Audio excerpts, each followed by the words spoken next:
Twitch, send out the Twitters, get the bot joining, and end with our stream post. Almost. Hold on. Just a second. All right, we're good.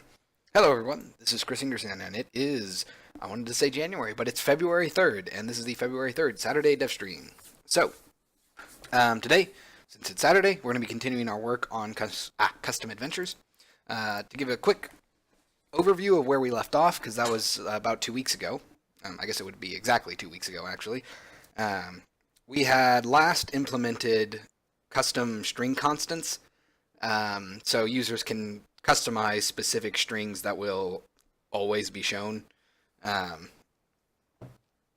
Also, this is a bit of a lag. That was interesting. Let's go ahead, go to... That is an interesting camera angle.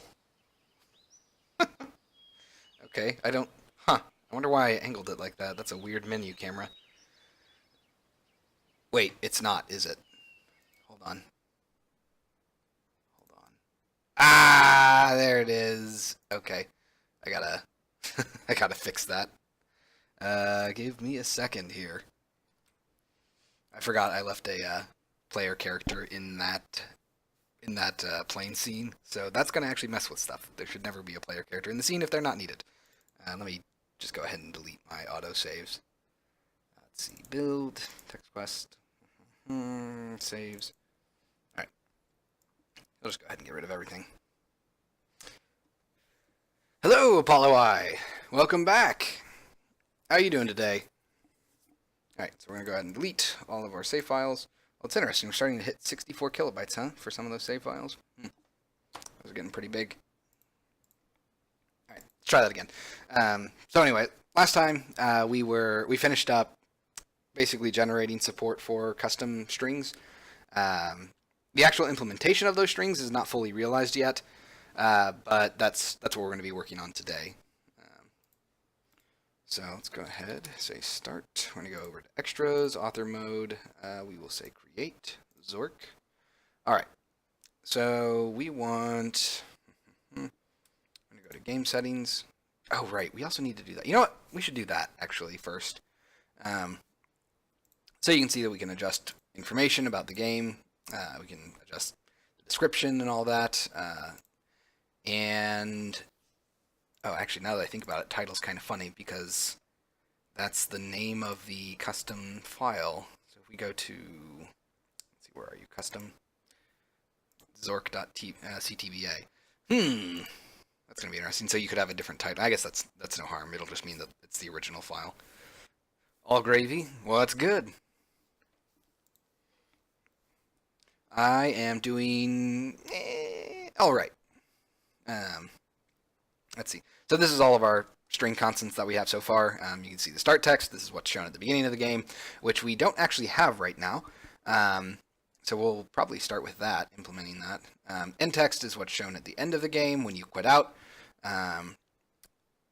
Except that actually is kind of going to be a little awkward because there could be things like score that you want. But of course, that doesn't mean we can't have that string be here.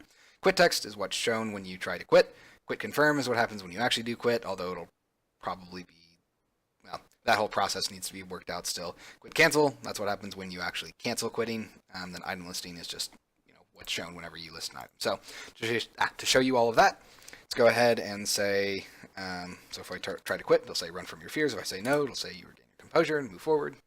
Those are the values that we saw before.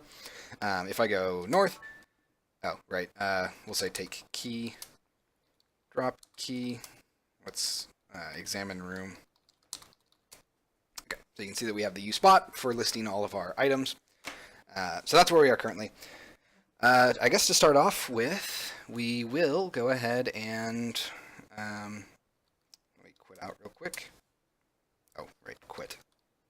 Yes, all right. So we will go ahead and get the start text to show up. Right now we don't have anything actually doing that, but that would be a nice thing to have. If only so that you can introduce, the concept of your game, maybe a high-level overview, say, this is the game, type this to quit, type this to so-and-so. Oh crap, I guess that's true. That means we probably want to customize the quit command, or at least expose that, instead of having it be hard set to quit, because that could have some problems if if you don't like that. So, well, anyway, we'll work on getting the start text to show first. So let's go ahead and stop playing. All right, so we're going to want to go to custom game session, go to definition, let's go ahead and pull that over.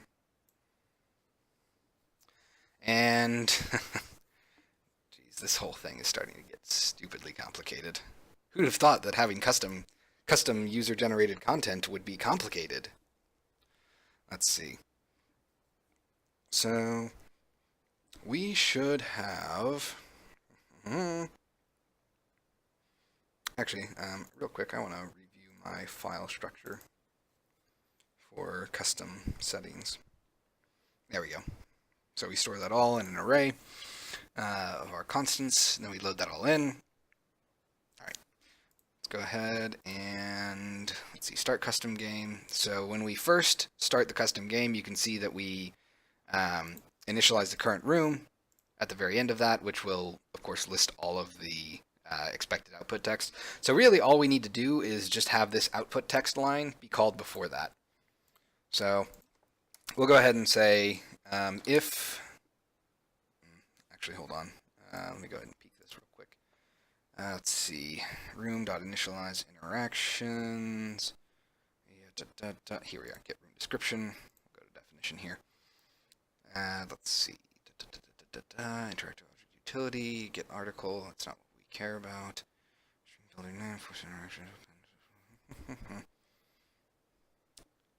Here we are. So we want custom constants. Is that really? Huh. Okay. Custom constants dot get constant. So we're going to say if custom constants dot get constant, we'll say constant id dot start text does not equal, well, hold on, dot is null or empty. Huh, really? Oh, it gives me the text, right. So I want value dot is null or empty. So if that's not the case, so basically if it's not an empty string, then we should do something, in which case we're just going to say output text, and that is going to be this. So custom constants dot get constant start text dot value. All right. So now when we start a game, we should get a we should have our start text be listed. Let's go ahead and let that compile, and then we should be able to test it. So I'm thinking, depending on how smoothly things go here at the start, we might actually get started on room logic by the end of today. I'm not making promises on that, because that's like the last really huge thing that we have to do for custom adventures, and it's going to be complicated. I honestly don't know. I don't know what I want to expose there. I don't know if I should have just a bunch of preset nodes, which is probably going to be the case, or if I should. I really don't think I can do this, or if I should even allow for custom scripting. I don't think I'm going to be able to do that, just because trying to parse code into code at runtime is super difficult. So I'm not expecting that I'm going to be able to do that. So I'm going to just have to try and make as robust an engine as possible. All right, let's click through all of this. Go to start, extras, author mode, create, Zork, and we should just be able to test. This is a message that is shown as the start of your game. Right, we need a gap there. And I also wonder if we should have an option for changing the start room's presentation. So by default, what we're doing now, you can see that we're listing the name of the room and then its description. But I kind of wonder if we want to allow you to, one, not show that description until the player types something, or two, just show not show the name, I guess, for the first time, but that doesn't really, I'm basically just trying to anticipate what people are going to need or want for their start game screen.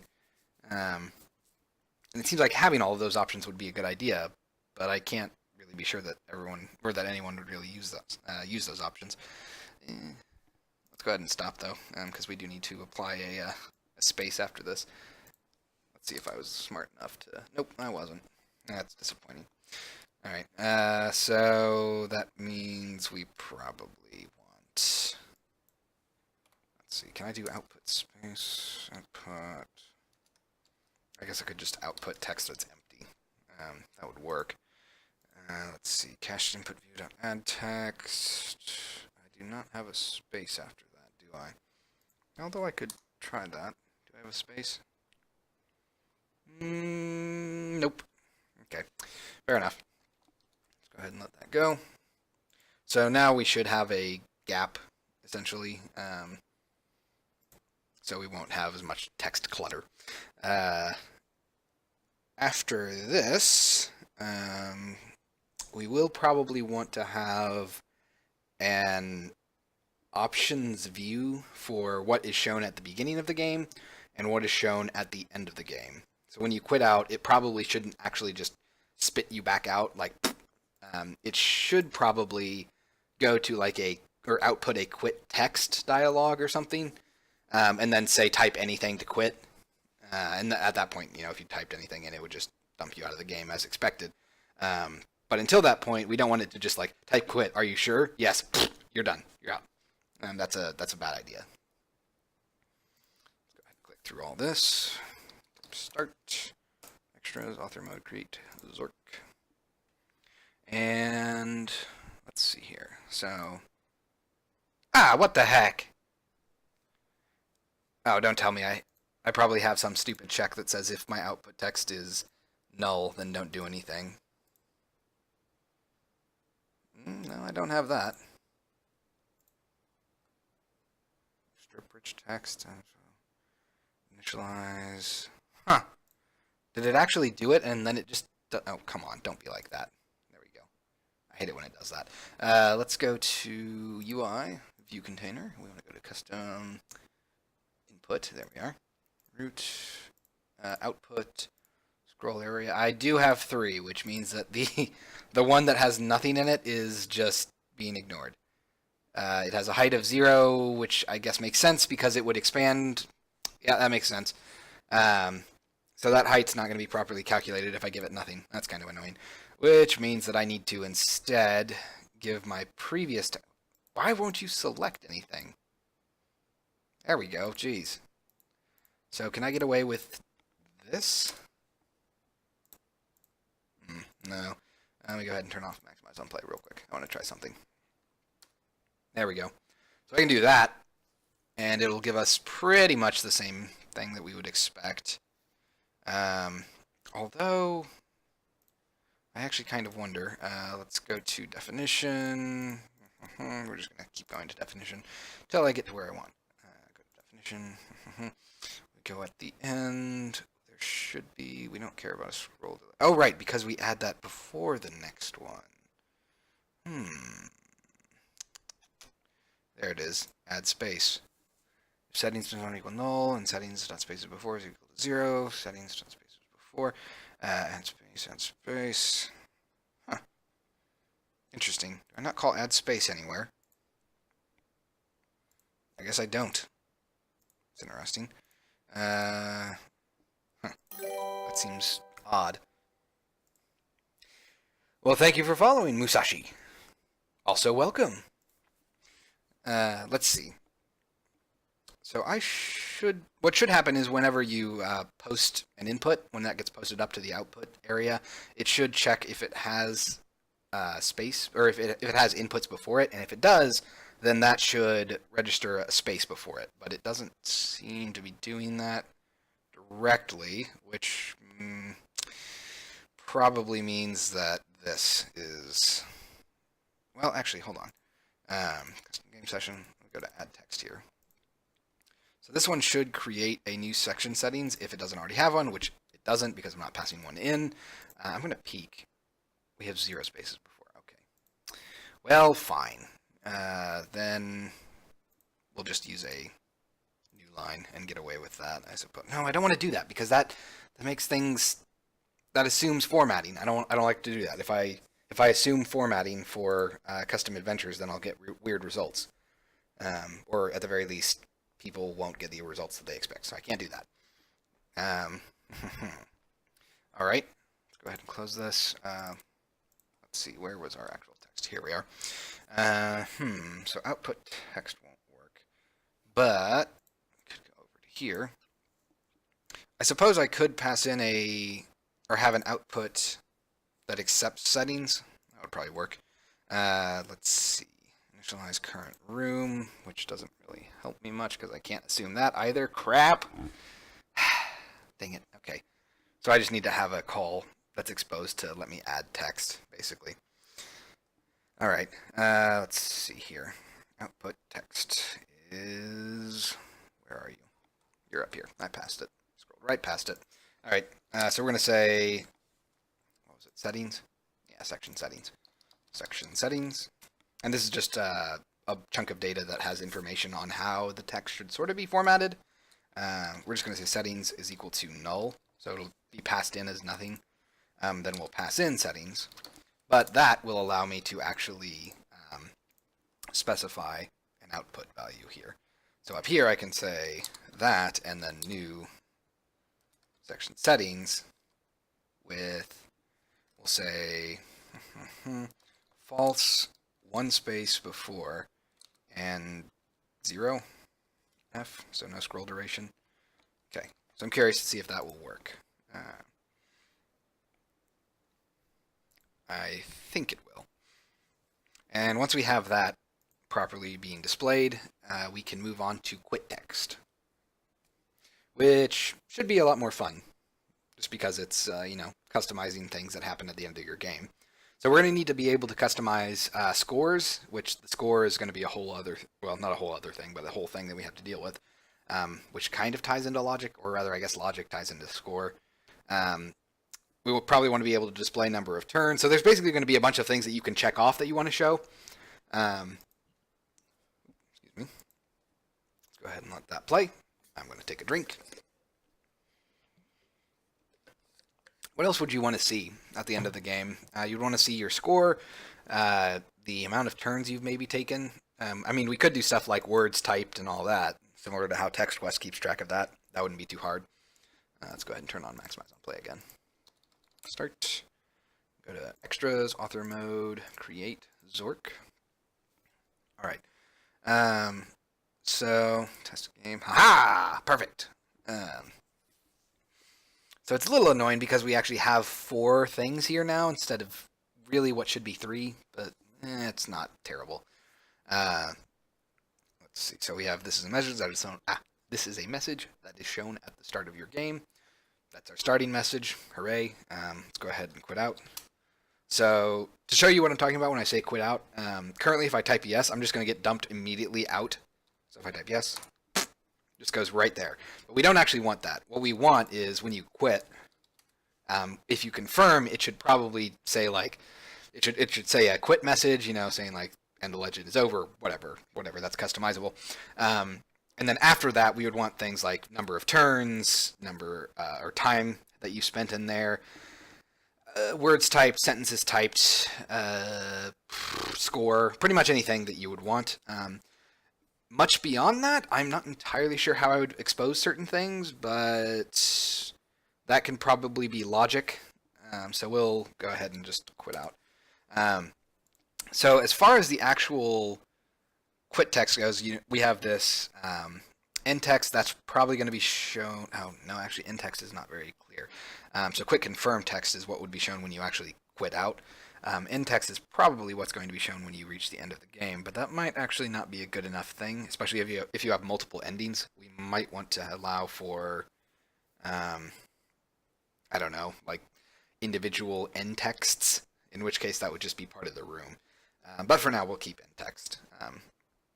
So quit text, that's what's shown when you start to quit. Quit confirm is what should be shown when you actually quit, and then we're going to need extra information on top of that. Now, because we need that extra information, that means that we're going to have, I think, another tab here in the settings menu. So we'll have info, we'll have constants, and then we'll have one for quit screen, I guess. It's a little awkward because that kind of makes me wonder if I should have a start screen one, but we'll just focus on the quit screen for now. And the quit screen will be kind of like this, where we'll have, oh, that's kind of awkward. Well, no, it'll just be I guess, a list of toggleables, and maybe a list of logic, or maybe a chunk of logic that you can set up, but we're not going to worry about the logic stuff for now. So let's go ahead and pause real quick. I'm going to go ahead and pull up my custom game settings. Go ahead and pull this up. And that's our correct thing, right? I'm just going to go ahead and stop playing. And it did actually stop, right? Yes. Okay. So we are going to need, crap, a sub menu. Well, crud. I guess we can go ahead and code some of this while we're waiting. So we have back button, constants button, info button. I should probably put these in the correct order from left to right. Let's go ahead and paste that in. We're going to serialize field, private button. We will say quit screen button. I guess that's the best I can think of for that.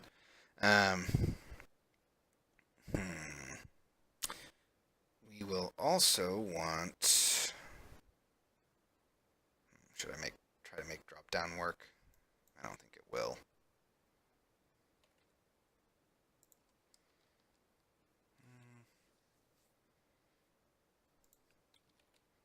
We'll just try that. And that's done. Let's see. So we're looking at CG settings view, submenu. All right. So we're going to want to create C# script. It's going to be CG underscore settings. What do I want to call it? Settings quit menu, I guess. Seems about right. Actually, I don't think it should be quit. It should be end game menu, because these are things that should be shown at the end of your game. So settings, end game menu. So regardless of whether you quit or you win the game by reaching a specific room and ending it, these are the things that would be shown there. So it's actually not. It's not good to call it the quit game menu, because it's going to be shown regardless of whether you quit or you win. Let's go ahead, load that in, make sure it's in the correct namespace, and it's going to be a CG underscore settings submenu. Okay, go ahead and save real quick, and I'm going to jump over to, where are you? Right there. We're going to rename this real quick. I'm going to call you end game button. Game button, which is fine. We haven't actually done anything yet. Let's see. On constants clicked, we are going to. Oh, right. I should probably add serialize field, private, CG underscore settings, endgame menu. I'll say endgame menu, or menu. Let's see here. Put these in the right order. Man, it's annoying that they're all messed up like that.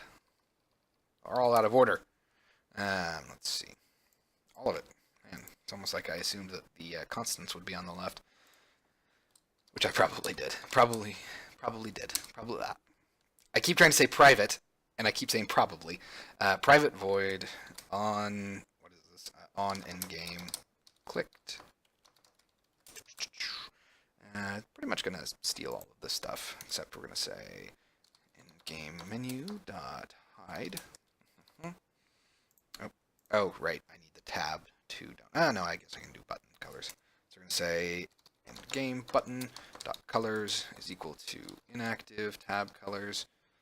Okay, let's go ahead and just paste this in down here real quick, and there as well. And right, put this in the right order, because everything should be in the right order. Because reasons. Jeez. Those all completely in the opposite order that they should have been. Okay, so I'm going to go ahead and take this, copy that out, paste that in.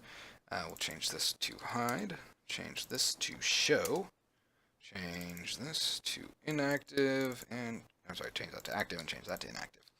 Okay, I'm going to come down here. We're going to say endgame button dot on click dot add listener on endgame clicked. Okay, so now all of that stuff should behave as expected. Go ahead and let that compile. And we are also going to need to set this up. So I'm going to take a peek at one of my other scripts just so I can try to make sure I set them up correctly. Definition. Drag you over. And we are going to need using Unity engine.ui. I don't know if we'll need much besides that, honestly. Because we are going to want to serialize field, private, toggle, score, toggle. Looks like private, toggle. What are we going to do? Turns, toggle, private, toggle.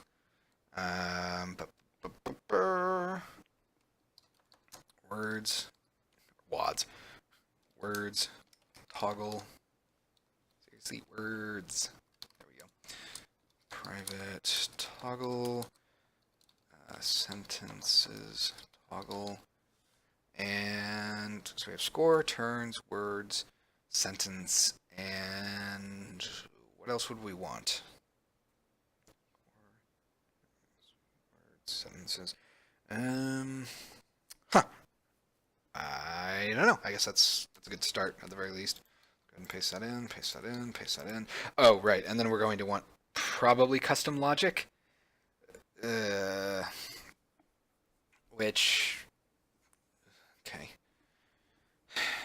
that's going to be a whole other thing, but it needs to be part of the menu. Okay, I think I know how I'll handle that, I guess. We're going to leave, so I'm going to say serialize field, private, button, custom, logic, button. We're not really going to do anything with that button right now, but I'm assuming in the future basically how I'm going to handle custom logic is it's going to have its own overlay menu, so that you can just like click on a little button, pull up that logic, and then you can arrange that to be whatever you need it, or need it to be. So we'll go ahead and say private void on score toggled bool value. Private void on turns toggled bool value. Private void on words toggled bool value. Okay, private void on sentences toggled value. And finally, private void on logic clicked. Okay, so private void wake. And score toggled dot on value change dot add listener on score toggled. Just gonna copy that 3 times. We're gonna say turns toggled, on words toggled, on sentences toggled.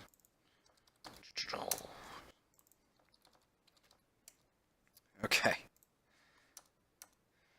Then we're going to not do anything with the button for now. I guess I'll code it real quick.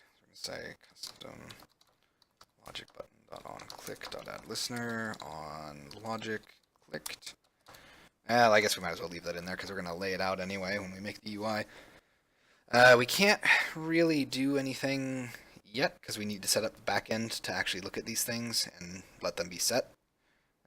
So let's go ahead and just let that load. And then we're going to make our UI.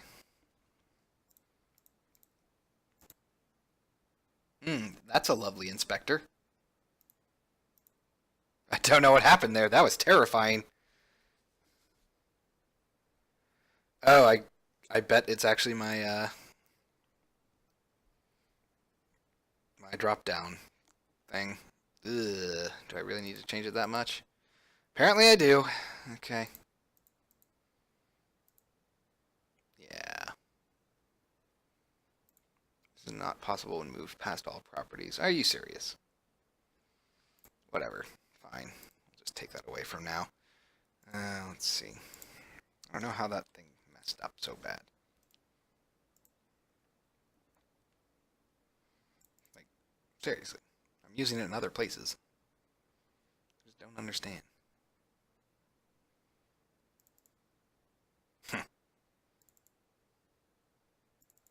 It's even doing the same thing, and it's still broken. Well, whatever. Okay,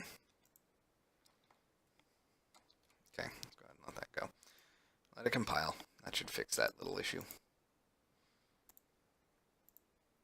Alright, we'll go ahead and turn on the base. And add a new tab.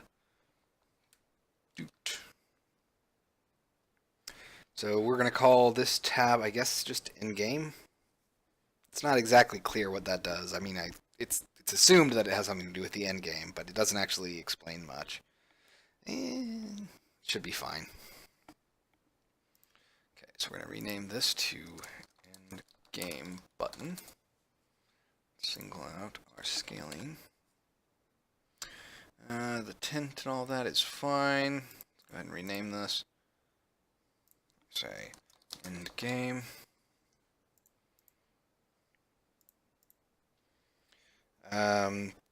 Oh, geez. Should I allow you to reorder those things? Oh, that's gonna be terrible.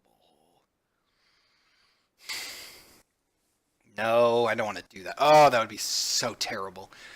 Just thinking of like maybe having some sort of reorderable list of things that you would want, but blah. I guess actually, that's not a bad idea. So instead of having rigid checkboxes, I could actually change this so that you basically have a list, and then you can click on a button to add to the output, and whatever the output order that you do or that you've set up, that's going to be how they're shown in text. So that would probably come with a couple of buttons on each individual element that lets you move them up or down as you know they need to. So let's go ahead, come up here. We're going to add our in-game button. Okay, let's open up our menus. We're just going to go ahead and actually, do I need to create a? Nope. Okay, good. So we're going to make it game object. Stretch this. Call it root. Root. We will rename this and call it in-game. Ta-da! Have that stretch. Okay, everything's stretching. Let's go ahead and put this in-game menu on there. Pull in our root. Okay. So yeah, instead of all of those toggles, we'll actually have a much more flexible system, I think. Let's scroll this out. Let's see here. So I'm essentially going to want to do something like this. We're going to have buttons, or I guess add criteria button.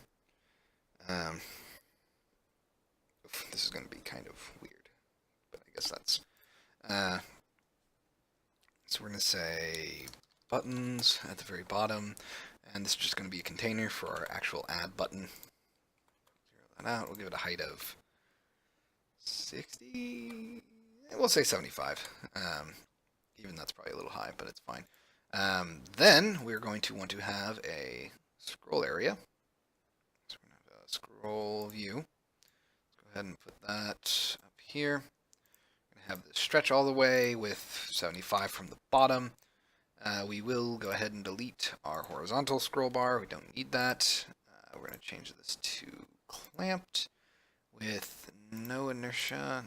No inertia. Scroll sensitivity of 15, I think. No horizontal scrolling. Everything else should be the same. And alright, so let's go ahead. Change our content a little bit. 0, I guess that doesn't matter.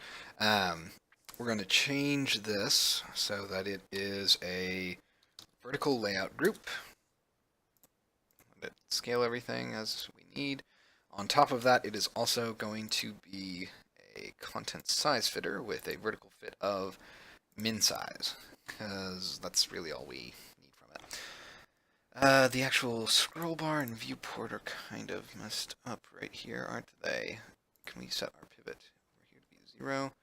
That's pretty good. 17 from the bottom like that. Alright, we're going to leave that as is for now. I don't really care to customize this right now. No navigation, everything else is fine. Okay, so that's our scroll view. Let's go ahead and rename this to criteria? Outputs. Output's pretty good. Output scroll view. We will go ahead and call this, we'll just call it content. That's actually fine. So instead, we're going to need to change our logic a fair bit here.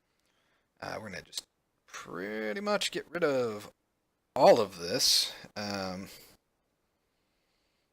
Oh, geez, this is... the interface is actually kind of going to be interesting.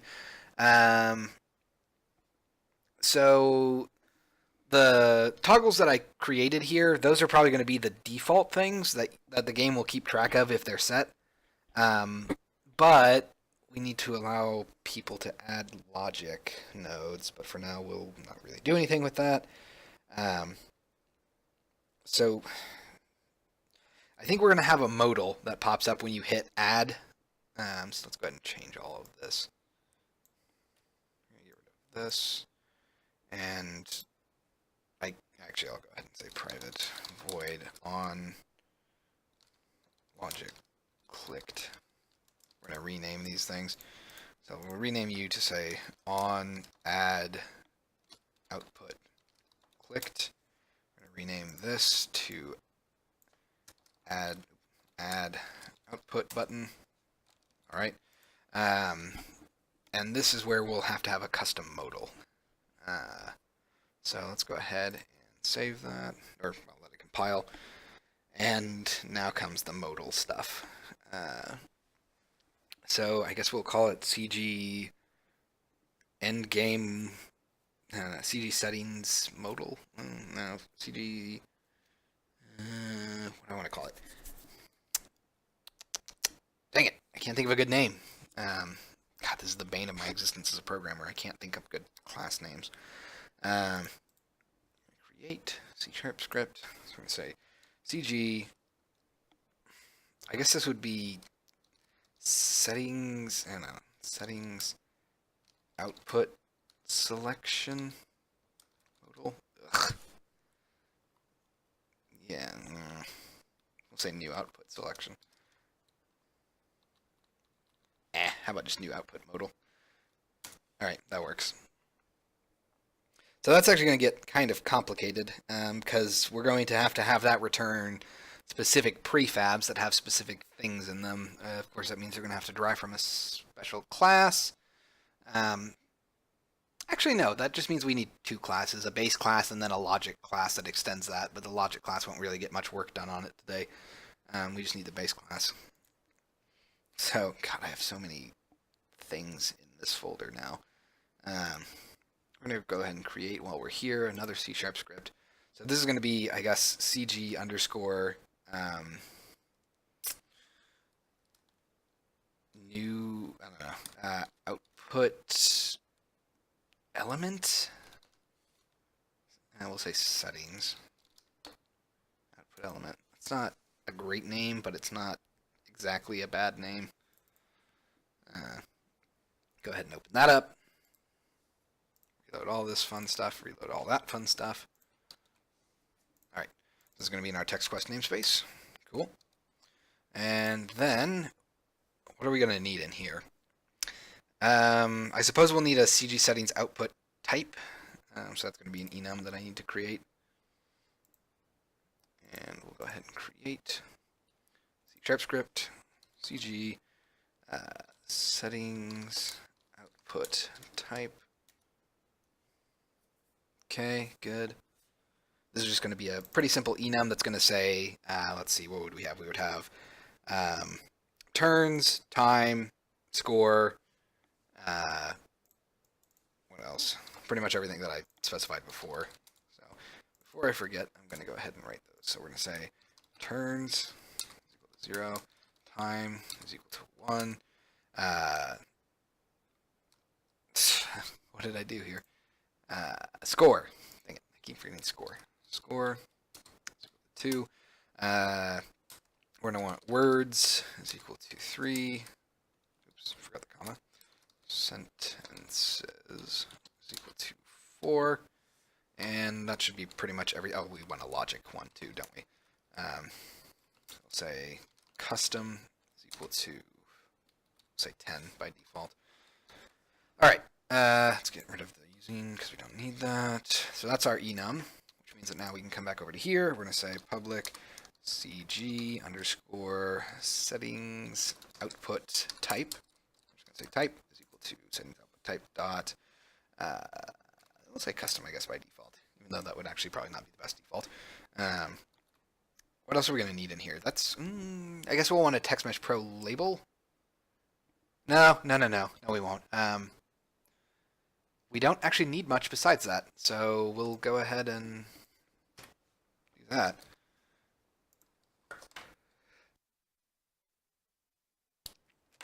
Excuse me. Managed to get to the mic in time. Hate sneezing on the air. Alright, so that should form the basis for our content in this scroll area. So we might as well go ahead and create some UI for that. Once Unity compiles, of course. You don't want to rush it. Gotta take things nice and slow for script compilation. That's how it's done. Alright, we're going to go ahead and create a child object here. Okay. We are going to give it a layout element. And it is going to have a layout element min height of 50. Does that actually work? Good, it does. Okay. So we will call this one, I guess we probably want it to just be called settings output. Jeez. Now we'll say endgame output element. And this one is going to be our turns. So the names are going to be a little long, but we'll live with that. Okay. On top of that, we're probably going to want an image on that. Let's go ahead and move this down. Move you down. The image is going to be our solid square. We will have it be stretched like that. What is up with my masks here? It looks like we're getting cut off a little bit. I'm guessing that's by the UI. So we probably actually want this viewport to change from UI mask here. Get rid of that. We probably want this to be a rect 2D. I'm going to change this to a rect 2D mask. Makes things a little bit easier for us. And that should pretty much... Wait, really? Interesting. I don't think we really need this. So let's just get rid of this. Alright, so we want to have a more boxy appearance. Let's go down here. We're going to make another image below this. UI, image. We're going to make this another solid. There we go. We're going to have this stretch all the way, except we are going to have an offset of 5 in all directions, and then we will also set it to be black. Nice. So we're going to want to change our height too. I think we're going to want to be 60. And we will also go ahead and say that our padding should be 10 from the top. Give us a little bit of room to breathe. What else do we want? We are going to want a label. I'm going to call this background. Background. Oh, right. Actually, we do need a fair amount of extra stuff in here. We're going to want to have, using engine.ui, we need buttons that will move the index up and down, and a delete button. So let's go ahead and redo some of these. Serialized field. Okay, then we're going to say serialized field again. private button, what do I want to call this? Move up button, private button, move down button, private button, delete button. Okay, let's go ahead and copy this, paste, paste. Cool. So we're going to want to have the logic for these, I guess. Private void on move up clicked. Private void on move down clicked. Okay. Private void on delete clicked. And private void awake. Okay. So I think we actually want events for these to fire. So I need to say public delegate void. It probably needs to have the element, doesn't it? So we're going to say output event that will take a CG settings output element. No, it'll take an index. Int index. If I could spell index, but I can't. Okay, I'm going to say public event output event, and we're going to say on move up is equal to delegate. Okay, let's go ahead and just copy that a couple of times. So on move down, and then on delete. All right, so these will pass an integer, which means that I do need to actually keep track of my current index. So we're going to say private int index is equal to 0. All right, we are going to need to have a, this is going to be a little tough, but I think I can do that. So we're going to say public void initialize, not this, why do you keep doing that? Why don't you want me to have a function called initialize? That's going to take an int index, and all that's really going to do is just set index is equal to index, which means I need to say this dot index, or thus.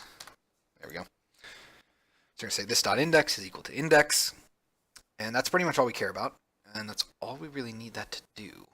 Okay, so with that, let's go ahead and get rid of you.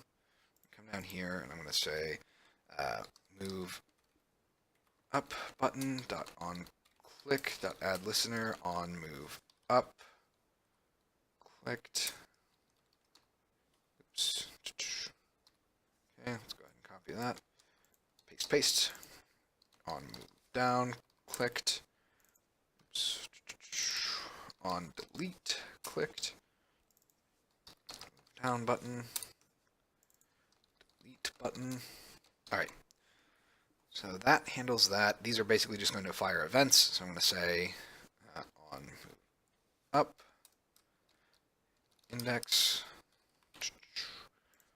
on move down, passing in index again. Why can't I type index? Jeez.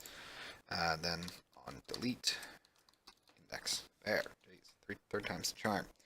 And that's pretty much all we really care about, because everything else is going to be just part of the prefab. So cool. Let's go ahead and let that compile. We are going to want to have a TextMesh Pro label here. Go ahead and make sure that it's using the right font. Okay, have it. Oh. Dang it! So close to having it be stretched all the way before the compilation lag happened. Oh well, maybe next time.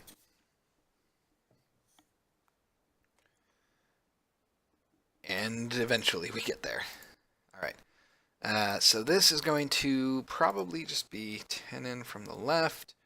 Have it be aligned center in the vertically centered. That's pretty much all we really need there. Oh, actually, you know what? I lied.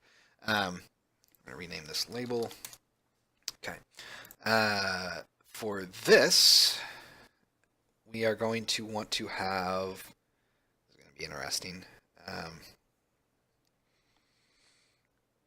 don't think the label should actually be there. Instead, it should probably be, I don't know, I'm guessing probably 100 in. Yeah, that looks fair.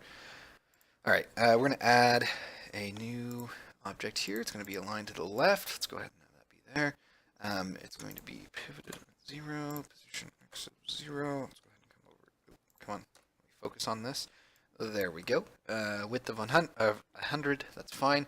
We're going to add a layout element to it. It's going to be a horizontal layout. Horizontal layout group.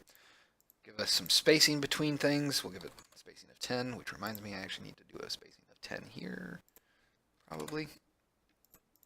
Okay. And this is going to be our index buttons. Capital B, I'm not a savage. There we go. Then we're going to just say create UI button. I lied. I'm actually going to steal this button.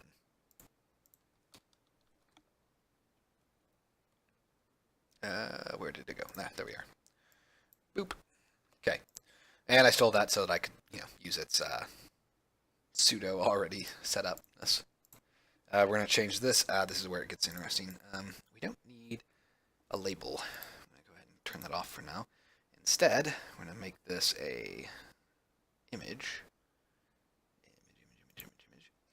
And I actually don't know if I have this or not. I do have that.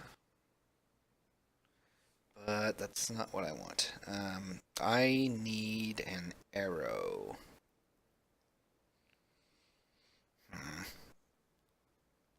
guess I don't have really one in here. I mean, I have this, but that's not at all what I need. All right. Well, we'll do what we always do in these situations. We'll use a label. That's why I didn't delete it. So I'm going to say that, and then we're going to have to rotate this. Let's go ahead and rotate you on Z 90 degrees. It's going to be up. It is going to be stretched. That's perfectly fine. And our info button here is going to not have a width. Let's remove that. I'm going to rename this from info button to move up button. Okay. Now if I duplicate this, we should have 2. Nice. And that means I'm just going to go ahead and change our label here, give it a negative 90 rotation. Okay. Rename this to move down button. Ta-da. Single out of scale. Okay. And with that, we're going to want to change this so we have 5 padding from the left, 5 from the top, 5 from the bottom. There we go. And we probably only want about 5 for spacing. That made things so much worse. 10 actually makes them look square. Let's see. Our normal color, is that right? Good. Making sure that that's the expected highlight. Oh, that should be black, shouldn't it? Okay. So we have that. Let's go ahead and grab this. Oh, I don't have that yet. Not attached to my script. Where are you? New output, in-game menu, output element. Ta-da. Alright. So this type is going to be turns. Move up button is going to be here. Move down button is going to be there. And we don't have a delete button, but that's going to be all the way on the right. Okay. So for both of these things, we're going to change our disabled color to be grayish, kind of. So it's very obvious that it's not supposed to be interacted with. Okay, that's good. And I think we're going to change our width here to 90. Then we'll give it a spacing of 5. This thing's a little bit closer. That's pretty good. Yeah, it looks good. I think, anyway. Alright. Can I do an up chevron? I guess I could, but I don't really have a down one, so that's fine. So those are our move up and move down. Let's go ahead and change our label output to say turn count or current Actually, I guess that would have been count. Whatever. Turn count. Okay. And then we're going to want to have a delete button. So, do I already have an element that I could steal that from? Yes, I do. I believe it is called input? Or no, interaction. There we go. Except my prefabs are not there. So we're going to go to prefabs, variables. No. Well, no, but this should work. Go ahead and drag that in here. F. I'm just going to steal this delete button. That's all I really want. Although, dang it, that's using the default one. I don't want to use that. I guess we'll just copy one of these index buttons and move it to here. Okay, so we're going to have this be aligned to the right. Single out our scale. Give it a pivot of that. Position of, we'll say -10 probably. We'll give it a offset of 5 from the top, offset of 5 from the bottom, and I guess that means we should have -5 and a width of 150. That's way too long, but we'll get around that in a second. So we're going to change this, and it's going to say, with 0 rotation, of course, delete. Okay, that's pretty good. That's fine. We're going to change this around. So let's change our default color to like a red, with our final color being a highlighted red, and our press color being a darker red. Cool. So let's go ahead and... Oh! I just thought of what our in-game text is going to be used for. That's going to be the message that shows when you should type anything to quit, basically. Okay, that's pretty good. Oh crap! No, that should be fine. Okay, so in-game output element dash turns. That is pretty much all we need for that. Let's go ahead and that, but then we're going to rename this, obviously. Delete button. All right. That doesn't have any navigation, right? Good. Good, good, good. Okay. So we're going to go ahead and collapse this, and we're going to make this into a prefab. Where I want to put it, I don't really know. Probably under settings. Go ahead and create folder. We'll say end game. In, put that here. Okay, we'll give it a height of 60, a width of 1200 by default. Alright, we're going to rename this to time, or total time. Let's go down to here. We're going to rename our label. We're going to say total time. Okay, simple as that. Let's go ahead and change our ID here to be time.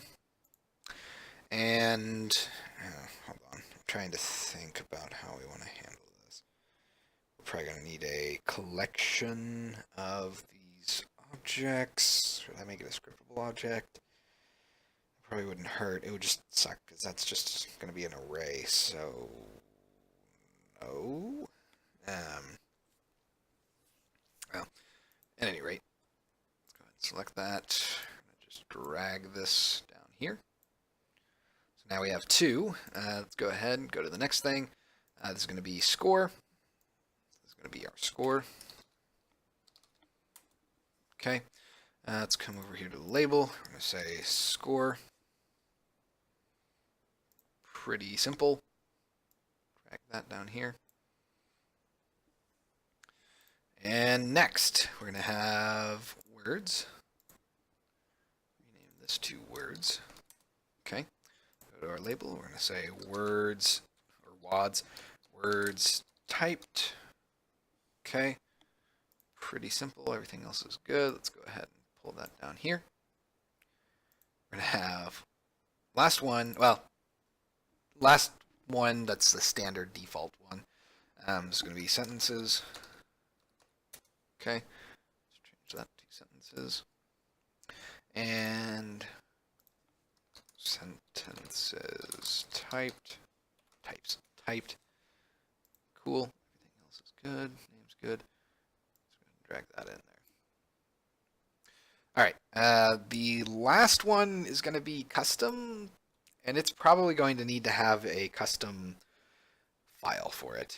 I don't really know what we're going to do with it, but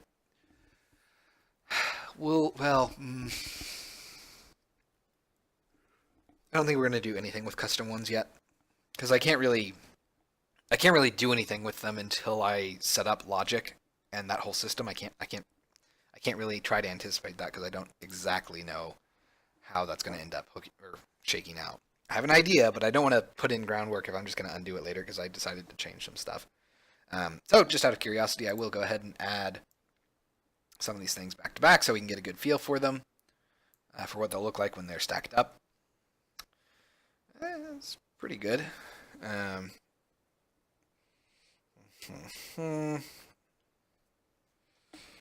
And I think we are going to change our spacing. Let's change that to 5. 10's actually probably better. It'll help keep things spaced out a little bit more. Okay.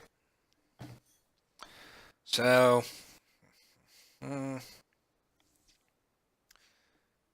we will need to change some of our logic here. So on initialize, which I guess I should probably make virtual for now, that's fine.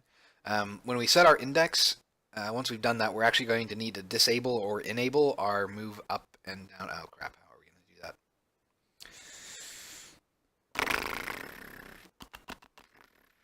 Okay.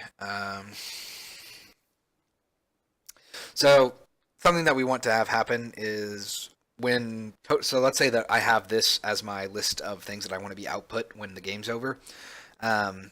Total time should have its move up button disabled.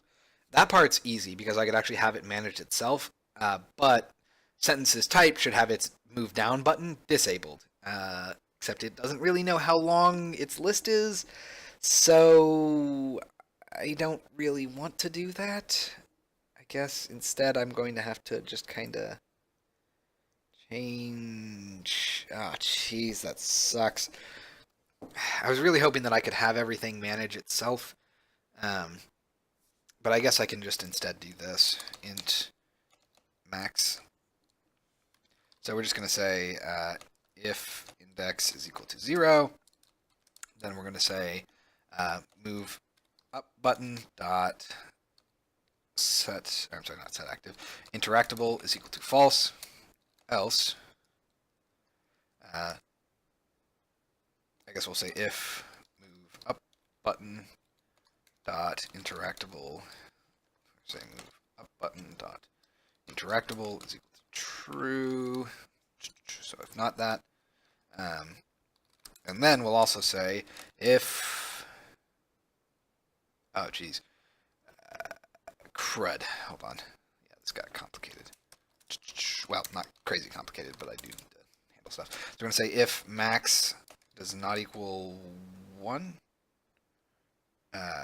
well, hold on, is less than or equal to 1, I guess. Then we're going to, no, I'm sorry, I got that backwards. If it's greater than 1, which means that you have more than one element in our list, then we are going to say move down button dot on click, dot interactable is equal to false. Sorry, is equal to true. True. I can't type. T-R-U-I-U-E. Else, we'll say move down button dot interactable is equal to false. Okay. Then we're going to say if index is equal to 0, or not equal to 0, then move up button interactable should be set to true. That much is expected.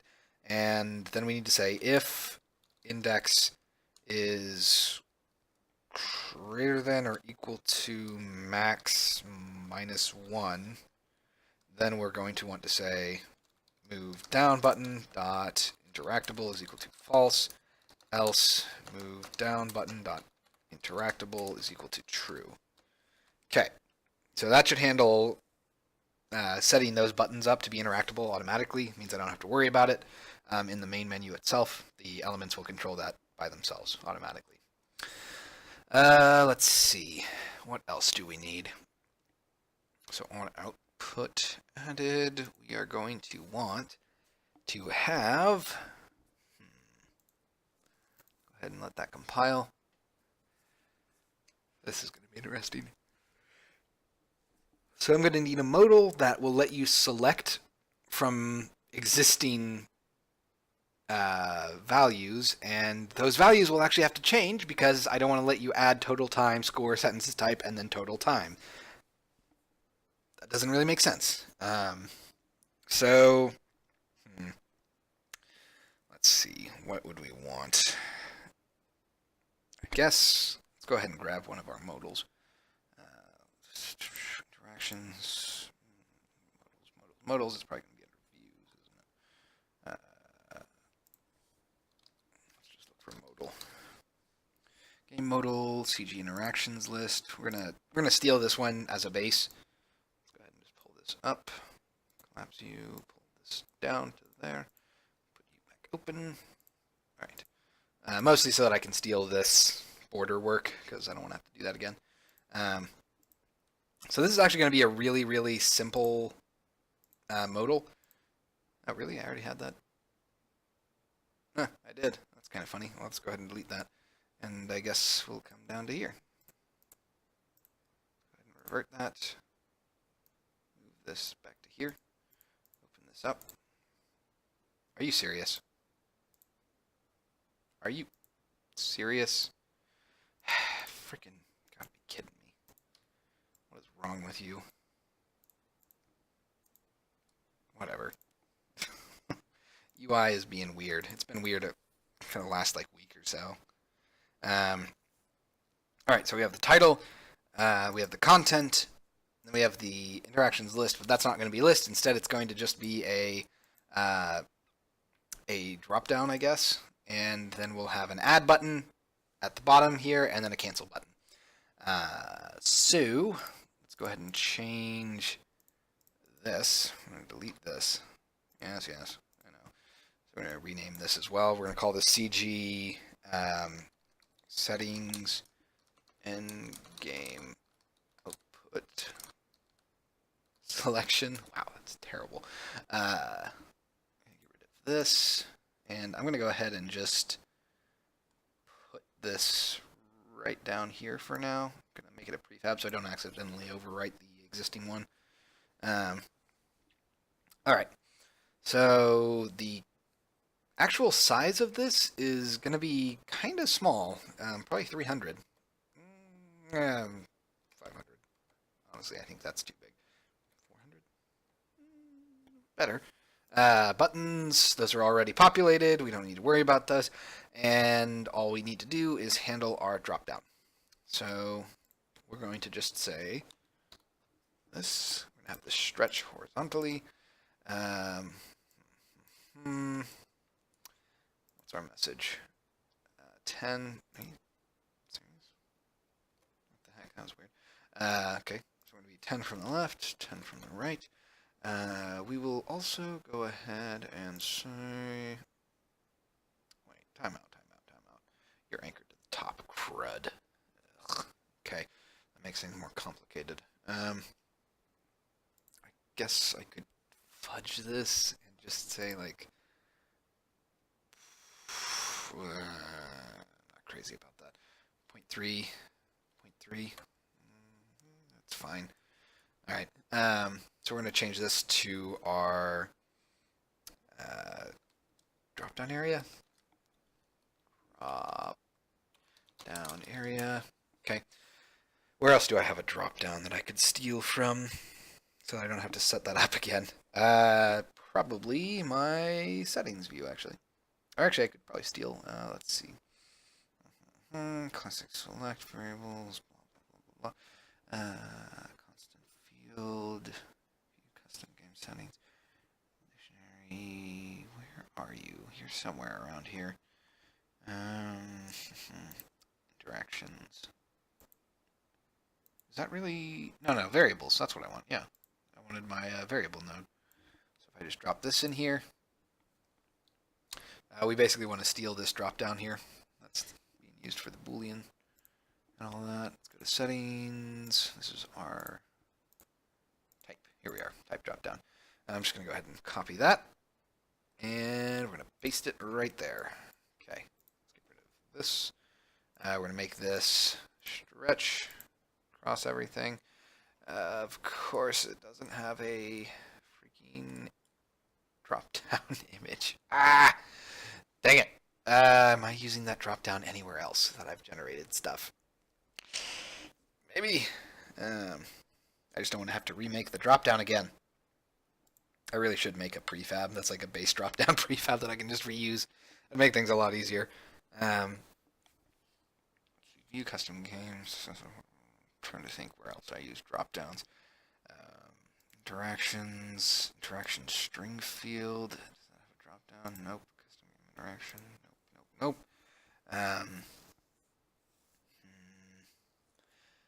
But it should.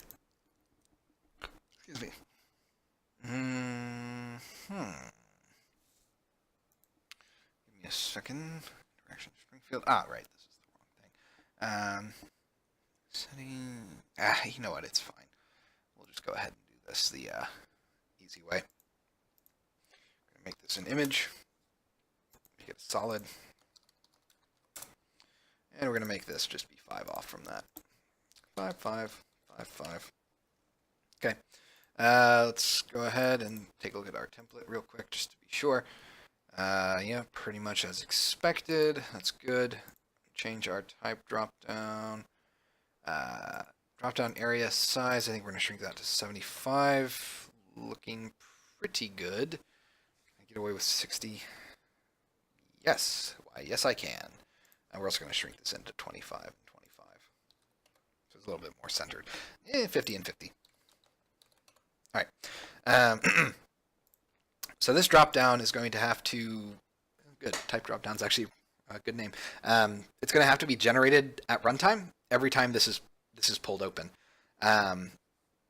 Because, I can't show duplicates. It doesn't make sense for you to be able to keep adding total time as an output. If you've already added it once, I don't really want to allow you to add it multiple times. All right. So... quick, we're going to come down to here, and I guess we're going to make another script. So create C# script, CG, settings, end game. Just hold on now. We'll just say end game output. Oh, I already did that. Crap. Not what I meant to do. We'll open this up. I forgot that I already made the script. Oop. Yes, that's fine. Okay. So this is going to be in the text request namespace. It is going to also use... yeah, it should be using sleepyowl.common. So this is going to derive from game modal. Okay. And then we are going to say... one, let that compile. 2, I'm going to attach that so that I can go ahead and just see it. See new output modal. Really? Oh, I guess it's still compiling. That's fair. Well, while that's happening, I'm going to take a drink. I need to attach my buttons to this so I don't forget to do that. Let's see. So I'm going to go ahead and select that prefab. We're going to need to grab U modal button. Let's come up to here. Let's pull in our modal button. All right, let's see. Content label is our message label. Title label is our title label. Button grid is just our buttons. Okay, all that stuff's good. Crap, what's a good default button color, I guess? So black, gray, gray, gray, that's okay, that's fine. Copy that. Come down to here, paste that in. Paste that, go all the way down. Paste you, 128, halfway. Make sure that we get everything set up, 1 and 0.2. Okay, and let's see here. What do we got? What do we got? What do we got? Also default sizes of 0 and 0, that's all fine. Cool. Alright, so that's the basic stuff set up. Show cursor on close, that's true. We're going to need the root, of course. Alright, so now we need to set up our custom fields that we need, and that's basically just going to amount to the dropdown. So we're going to come up here, we're going to say using TM Pro. Okay, I'm going to say serialize field private TMP underscore dropdown. This will be our type dropdown. Okay. This is.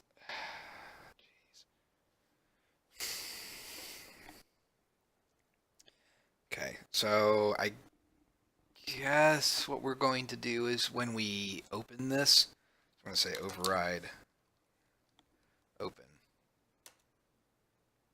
which we don't actually need to do.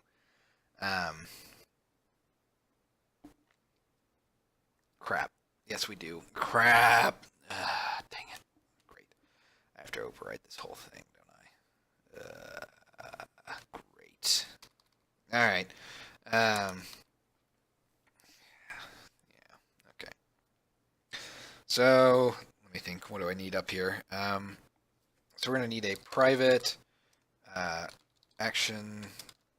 It's going to be an int, and then another int, I guess. Thank you for following, Penicille. Wait, Penicillile. I'm terrible with names, but hopefully I got that even close. Okay, so we have an int and then an int, and that's going to be the type. Well, we might as well just pass the type back, I guess. So that would be CG underscore interaction type. Oh wait, no, that's not right. CG underscore settings and oh come on, what did I call it? Endgame. I apparently don't remember. This is what I was looking for. There. Okay. So this is going to be our callback. That was a refollow. Oh. Well, thank you for that. A follow is a follow, even if it is a refollow. So we want... Also, I guess, welcome. I don't think I've seen you on the stream before. I think I followed you for more than a year. Really? Huh. And it... Interesting. I don't think I remember getting a notification of that. Well, either way, welcome back. Thank you for following again.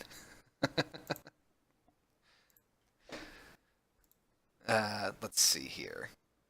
So we have our callback. So basically what I'm going to need to do is I need to override this entire base logic that I'm doing, except I'm not really going to be doing that. I'm going to be creating a new, let's go ahead and say override. I'm going to be creating new functions that are basically the same, but don't quite do the same thing. So that means we need to override on button clicked, I believe. Okay. And it's just no time to watch Twitch. That's a fair point. It is fairly time consuming to watch stuff on Twitch, especially if it's game development, because that takes a long time.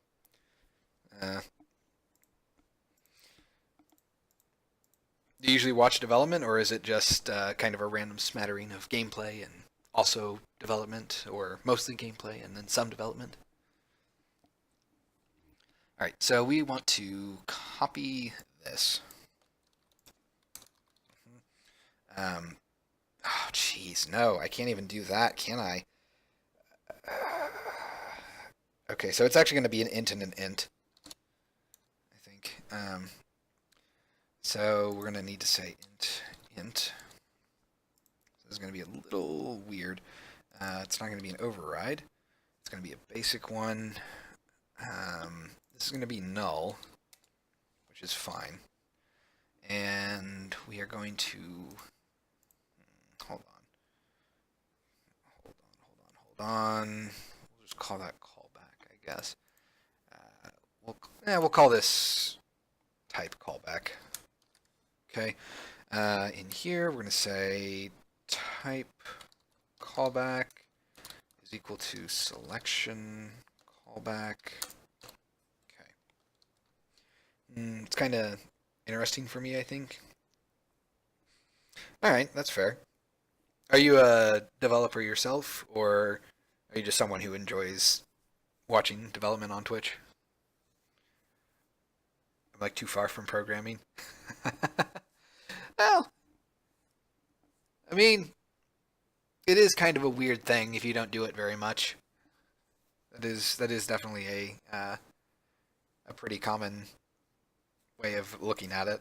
Let's go ahead, come down here, and I'm going to want to copy this, paste that, change you, int, set you to be null, and do the same thing here. So that should be all I really need to do here. And then we're going to say, come down here, peak definition, if selected callback does not equal null.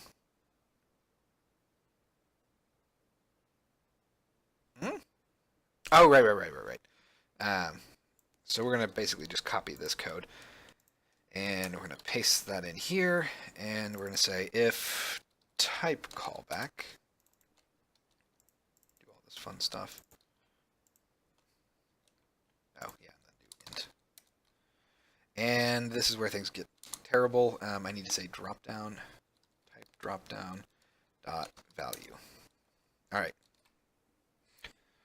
Just watching. Well, hopefully I can be somewhat entertaining or informative or something, some sort of value. I guess I don't really need these things up here right now because I'm not really doing much with them. That should be pretty much all I need. And yeah, okay. So that's all of our expected code that we need to overwrite. I'm also going to need to say private void on dropdown changed. That's going to pass in an int value. All right. Then private. Actually, you know what? I don't even need to do that, do I? I can just leave that alone. I just need to reference my dropdown, but I do need to change these open calls a little bit. Let's see. So we have params, options. That's all fine. Oops. Title. Get rid of these. Make these a little bit more streamlined.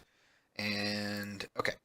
So in addition to these callbacks and titles and such, I am also going to need to pass in the list of drop-down elements. So I guess we're going to want to say list string.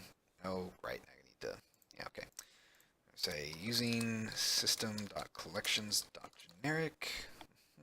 Change this to a list string, and we're going to call that drop-down options. Okay. We'll come down here. We're going to say type dropdown dot clear options, then type dropdown dot add options of dropdown options. Okay. We're going to want to do that for this as well. Paste that in there. Do the same thing here.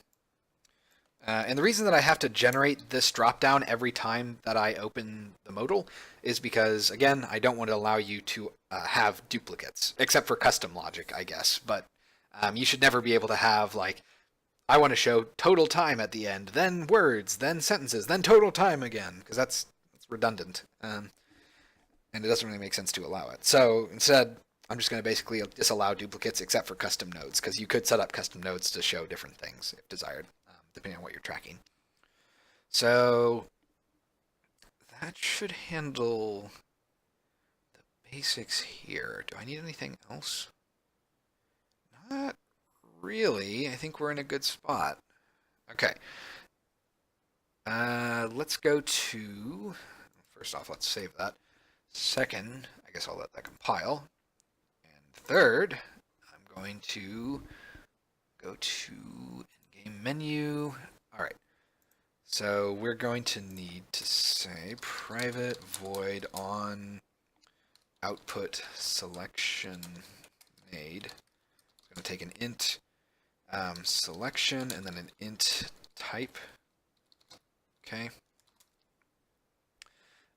This is going to, let's see, we're going to say if selection is greater than 0, I guess, because that's all we really care about. I suppose I can go ahead and add some data points here. I think we're going to want to have using sleepyowl.common.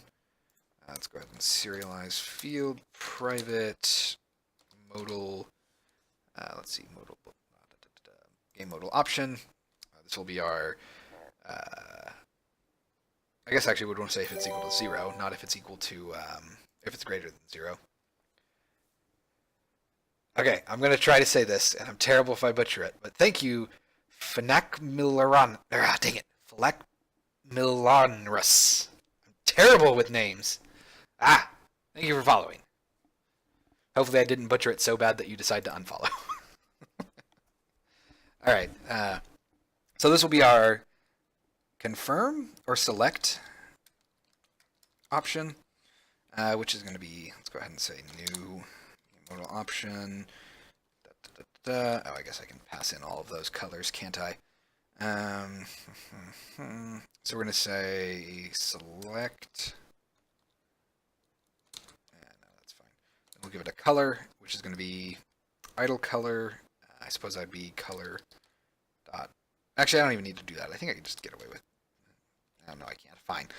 So we'll say color dot black by default, and then color. We'll say new color 0f green. We probably want to go to like 0.5f and then 0f again. Okay. That's pretty good. Let's go ahead and copy that. Paste this down here. We're going to make this 0 in the green and 0.5 in the red. This will be our cancel. We're going to change this to our cancel option. All right. So now, let's go ahead and let that compile. Mostly so that I can add all these references that I need. Okay. All right, we're in a good spot. Let's go ahead and collapse that, collapse this, turn you off. We're going to make this into a prefab. Although I guess while we're waiting for that to compile, we can go ahead and add some of this stuff. So on output clicked. Okay, we're going to want to say UI.getModal.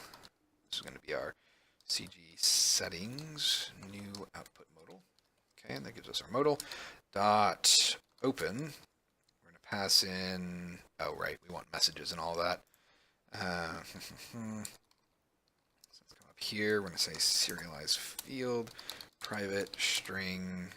This will be our new output title is equal to select output type, serialize field, private string, new output message is equal to select the type of output you would like to display at the end game screen. I think that's a decent description. Not super great, but decent. That means we can come down here, say open. We're going to pass in our new output message, followed by our actual callback, which is going to be on output selection made, followed by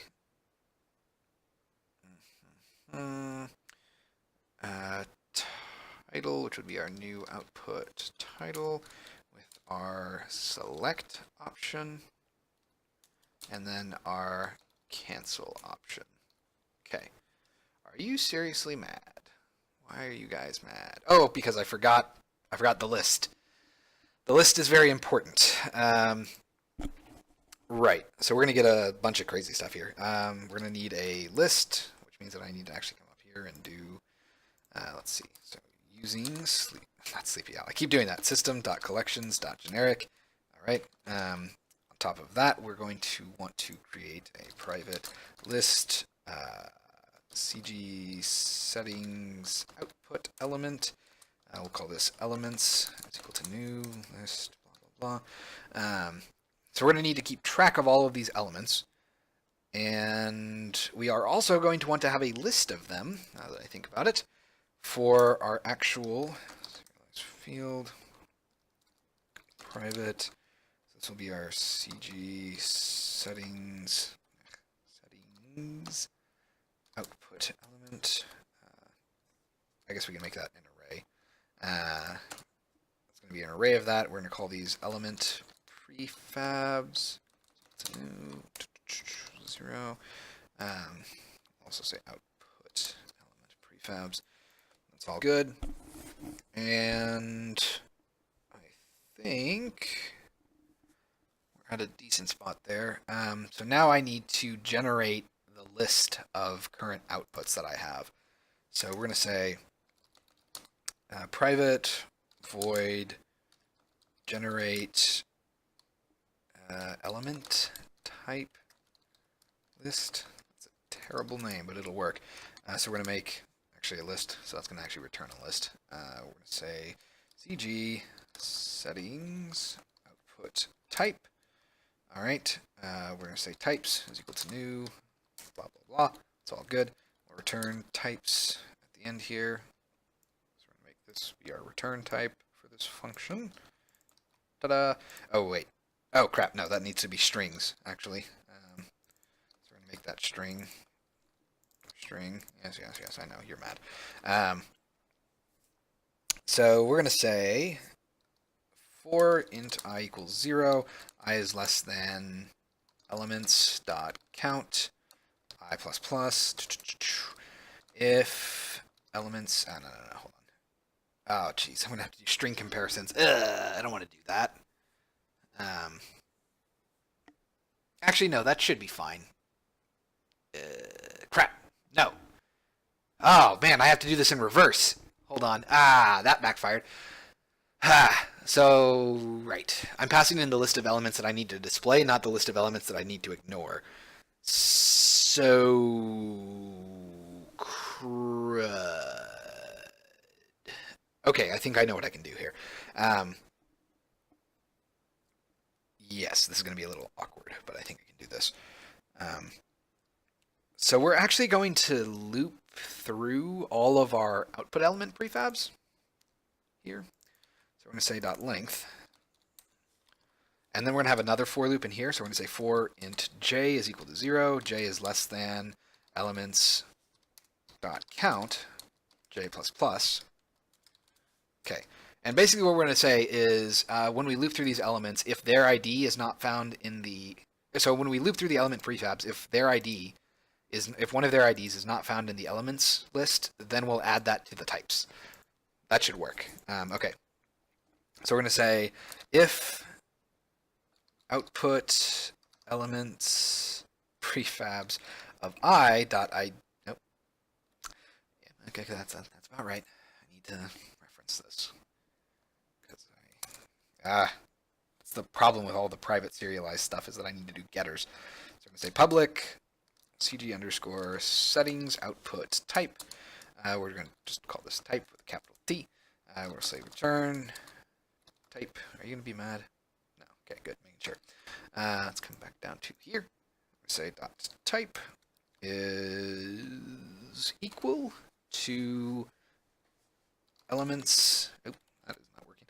Elements of j dot type. Then we're going to say if elements of j dot type is not equal to custom. Because again, you should always be able to add custom nodes. Those are the only ones that you can have duplicates because they will have special logic associated with them, but we don't care about. We're not going to worry about them right now, but we need to let the functionality be available. Okay, so if it's not equal to custom, then we're going to add that to the list of types. So we're going to say, I guess we'll just say types.add elements of j dot type dot toString. Okay. And that is pretty much all we need to do for that. All right. So we're going to say I can't talk apparently. We're going to come down to here and we're going to say generate element type list, comma. There we go. So all of that was for this one long line. And that should more or less let us actually open up the modal and select. From there, we're going to say if our selection is equal to 0, because if it's 0, that means that it's confirming. If it's not 0, that means we were canceling out. We don't care what happened. So from there, crap, I have to generate types twice. That's kind of a waste of processing now, isn't it?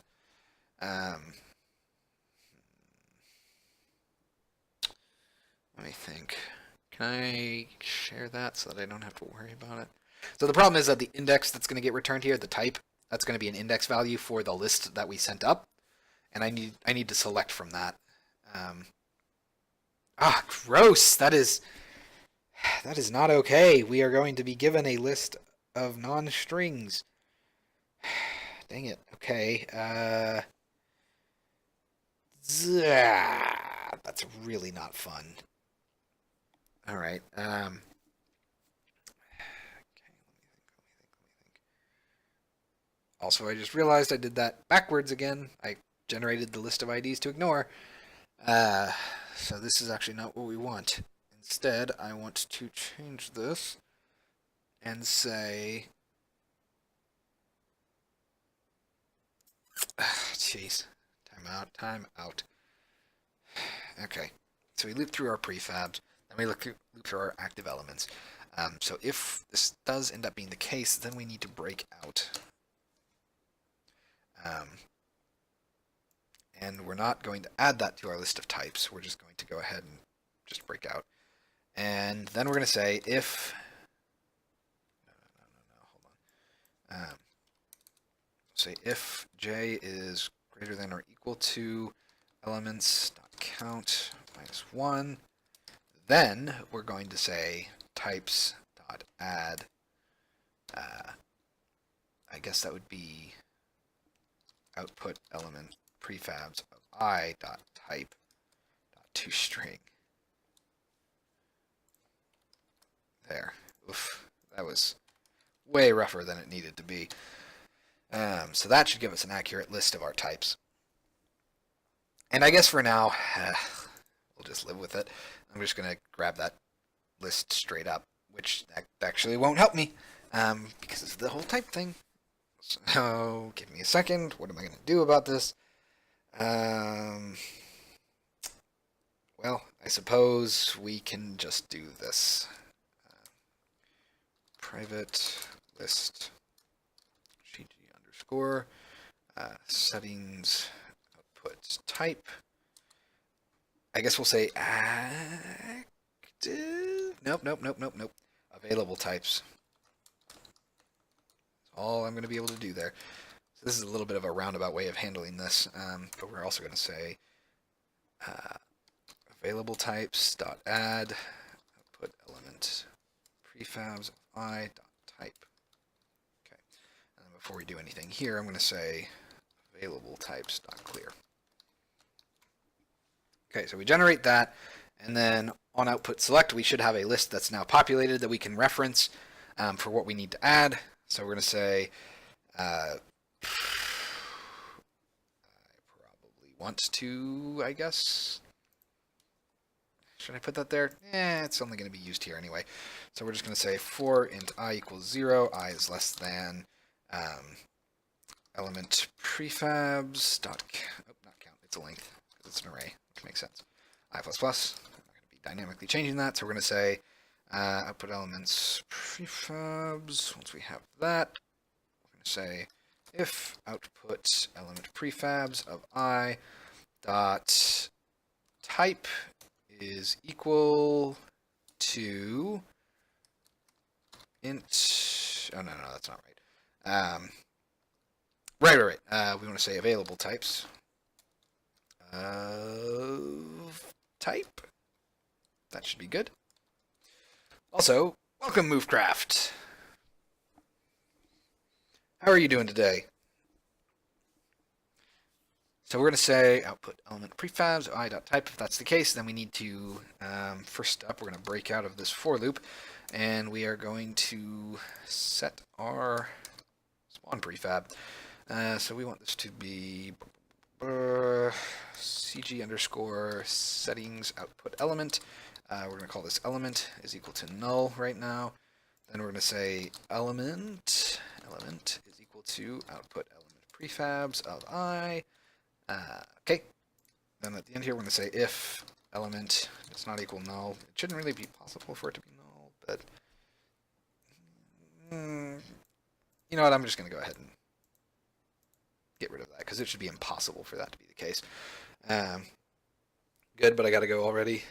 I got to sleep. Just ended streaming. Yeah, streaming wears you out, man. Well, thanks for stopping by. But yeah, go get some sleep. It's always good to take a nap after a Devstream, or sleep in general after a Devstream, because it drains you. All right, so we have our element now, and now we need to instantiate it and assign all of our listeners. So we're going to say, actually, should I? No, that's fine. So we're going to want to say CG settings output element. Call that Ella. It's not going to do anything right now. I'm going to rename this to element prefab.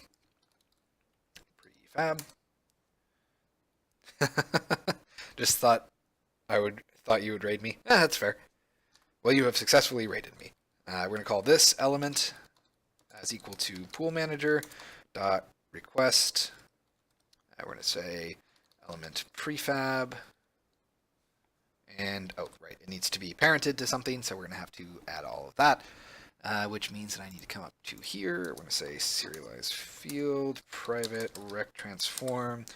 Call this grid. Then we're going to have serialize field, private, scroll, rect. This will be our scroll area. On top of that, we are also going to want to have serialize field. Crap, what was I going to need? I need the, let's see, we have information about that, and that. Dang it, there's something else that I need and I've forgotten what it is. Is it in my preview? Total time, in-game delete. Nope, not quite. But I am going to go ahead, fill that up. We're going to change this so it gets parented to the grid. All right. And now we're going to need to set up our listeners. So we're going to say private void on element moved up. That's going to take an int index. Okay. Private void on element moved down. Int index. This. Say private void on element deleted int index. Okay. So here we're going to say element dot on move up plus equals on element moved up. Element dot on move down plus equals on element moved down. Finally, element dot on delete plus equals on element deleted. Okay, last thing we need to do is say elements.add. Wow, did not want to type that. .add element. Okay. So that handles us creating new elements. I do need to have a function to generate existing ones when you first open the menu. So let's go ahead and say, right about here, going to say private void generate elements. How about do nothing? Private void, we'll say clean up elements. Okay, generate elements. We'll of course call clean up elements before we do anything. And then, let's see. Jeez, this is going to be kind of annoying, isn't it? So, for now, well, so when we move an element up or down, I have to move its sibling index up, and I don't think I can do that individually. That's really annoying. Actually, no, wait, maybe I can. Hold on, we're going to come up to here. I'm going to make this have a cached transform value. So I'm going to say private transform, cached transform, okay. Public transform, cached transform. All right, get return, cache transform, question mark, cache transform, and then cache transform is equal to transform. Okay, I'm gonna come back over here. I'm gonna say elements at I dot, or at index dot cache transform dot. What is my, yes, get sibling index. Can I set? Oh, I can. Hooray! They finally added that. They didn't used to have the set sibling index function. It used to just be set as first sibling or set as last sibling. So the fact that I have that makes things a lot easier. All right, so we're going to go ahead and just do that. I'm going to comment that out for now so that I know that I can do that. And we're going to come back up here. For this, we're going to say for int I equals 0, I is less than elements dot count I plus plus at the end of that we're going to say elements dot clear. Okay, very simple. Elements, we're going to say elements of I dot on move up minus equals on element moved up. Elements of I dot on move down minus equals on element moved down. All right. Oh, and you know what I really should do, and I really need to keep remembering to do this? Turning on coding, because that's kind of what we're focusing on today. We're going to say elements of I dot on delete minus equals on element deleted. Okay, and finally we are going to say pool manager dot recycle elements at I dot game object. Okay. So that handles cleaning up elements. Generating elements is going to be a little trickier, and in fact I can't really do anything with it yet because I don't have a way of storing these things. But I am going to have to do it at some point. So first up, let's go ahead and say override show. Say if not is open, do all this stuff, and then at the end we're going to say generate elements. I can't really do anything with that yet, so go ahead and say override hide. If is open, and copy this. We're also going to call clean up elements. Okay. And I think we're almost in a position to test this stuff. So we're going to finish up our move up, move down, and deleted, and then we should be good. We won't have any persisting data yet, but we will at least have the UI visuals working. So we're going to say int current index is equal to that. Actually, I guess that's kind of... No, I do have to do it like this. It's kind of weird, but I do have to do it like this. Or do I, actually? The index would be the exact same, wouldn't it? Oh, well, that makes sense. Okay. So we're going to say, what do I want to do? CG underscore settings output, settings output element, target element is equal to elements of index. That's not at all correct. We're going to say elements of index -1, I think. And then we're going to say, Yeah, okay, we also need the current index, or target, no, target element would be index. Affected element would be the next one, which will be CG underscore settings output element.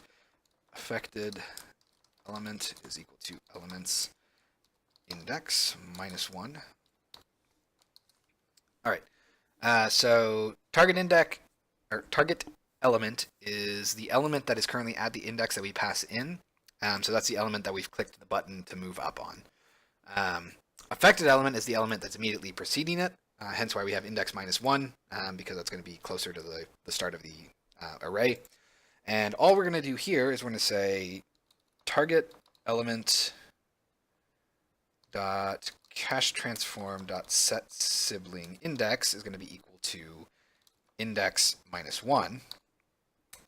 And then we're going to say target element dot initialize. We're going to pass in index minus 1 with a max of elements dot count. Okay. Let's see. I feel like I'm behind since the stream stops once in a while because of VR chat updating.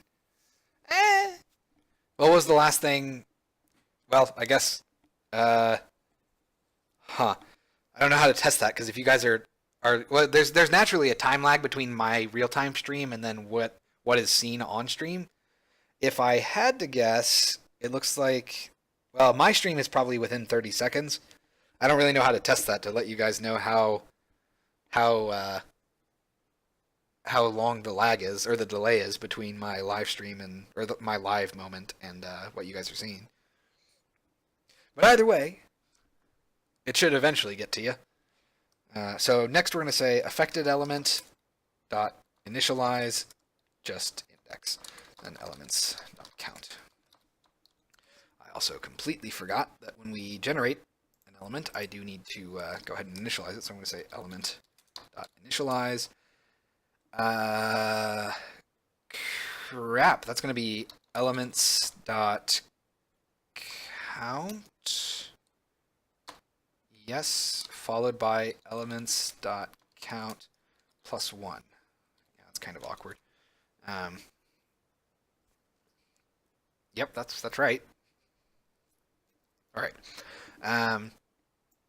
So for this, we are going to basically just copy this and flip our index values. So plus 1, plus 1, plus 1, and on element deleted. We are going to sort of do this. We're just going to get rid of our affected elements stuff, and we're not going to worry about. Oh crap! Crap! Great. That means I need to actually reinitialize all elements after this one. Great. Okay. Gross. Okay. Jeez. Let me think. So I have the index, which okay, I know what I'm going to do there. So first things first, we're going to get rid of this. I'm going to go ahead and say to do initialize following elements, just to get that out of the way. I'm going to say target element dot on move up minus equals on element moved up. Target element dot on move down minus equals on element move down. Target element dot on delete minus equals on element deleted. It took around 70 seconds for my message to appear. Woof. Yeah, that is a little bit of a delay. Yeah, I wish there was a way for you to speed up until you were caught up to live, or whatever, live plus the set delay is. But I mean, I actually have a thing that lets me speed up HTML videos, so I can sort of do that, but then it freaks out. Twitch does not like you speeding up a stream, which is somewhat understandable. I guess you'd be trying to pull in video that doesn't exist. Let's go ahead and say, I need to say elements.remove target element. And finally, we're going to say pool manager.recycle target element dot game object. Okay, so that handles deleting the actual element, but now I need to loop through all of my existing elements after that and have them reinitialize. I'm going to say for int I, and this is not going to be 0, it's actually going to be equal to index. Then I is less than elements.count, I++, and all we're going to do here is say elements of I dot initialize for I. That and max count, which is going to be elements dot count. I think that will work. All right. So that's all of our logic that we need for the most part. So we should be able to actually navigate to that menu, add outputs, and move them up and down. That should work. I am hopeful, at the very least. Okay, so I'm going to, let's see, so this is all applied. Ooh, it is not. It is a good thing that I did not delete that. That would have sucked. So I'm going to go ahead and apply that. Settings, in-game output, good, good, good. Let's delete you. We need to go ahead, get rid of these things. Okay. We have in-game, get our content in there. What's going on? Why won't you select? There we go. Get our content, get our scroll view, which we're not doing anything with. Add output button. We don't have that yet either, do we? I kind of need that. I'm going to just steal this. Okay. Let's go ahead and have that stretch. We will have change our title. Say add output. Okay. And I feel as though we can actually shrink this to 60. Yeah, that works. Go ahead and collapse that. Oh, I'm going to need that, don't I?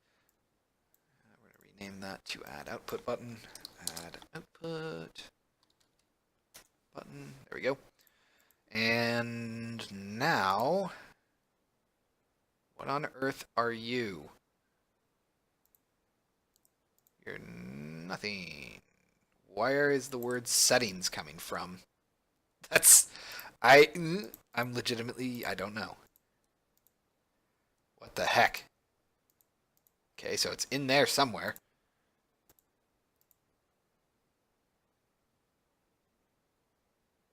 What?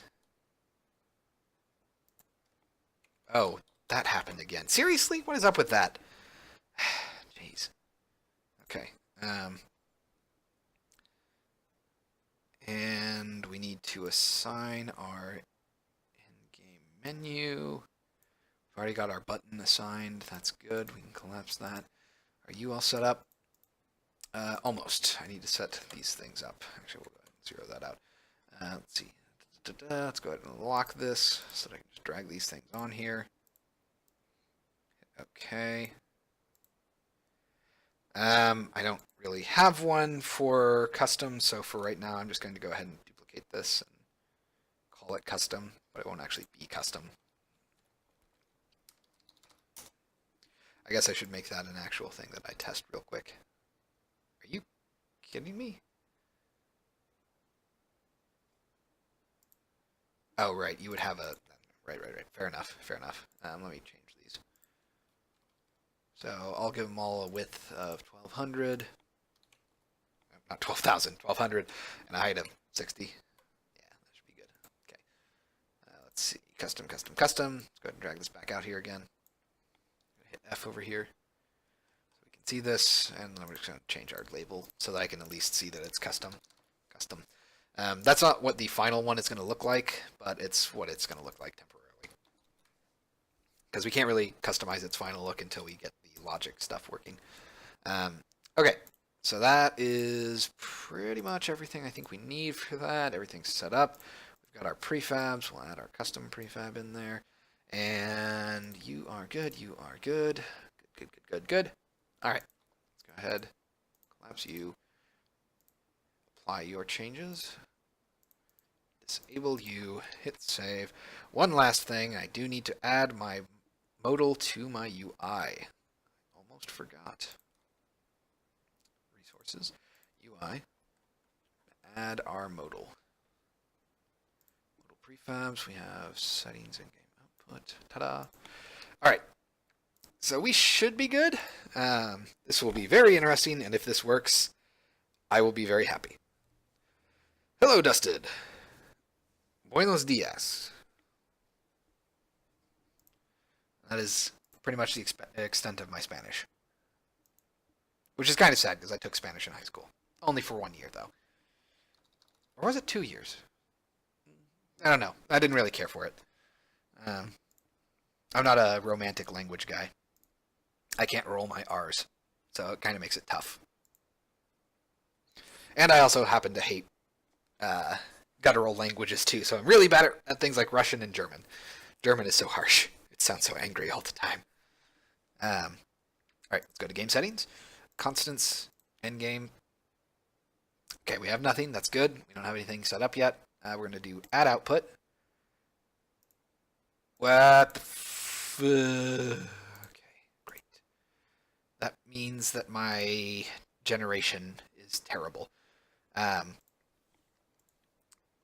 So let's see. If output elements at time is equal to elements time. Oh, duh. I'm so dumb. Right.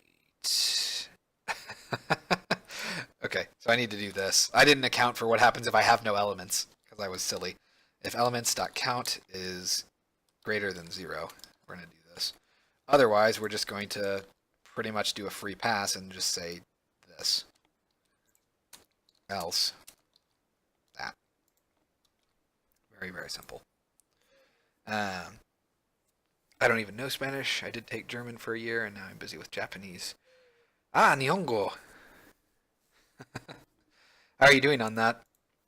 I really wish I had more proficiently learned Japanese. I took 3 years of it in college, and 2 years of it in high school, and I got... Actually, did I have 3 years or only 2 years of it in college? I think I only had 2 years of it in college. I enjoy Japanese. In fact, it's probably my favorite language, outside of English, of course.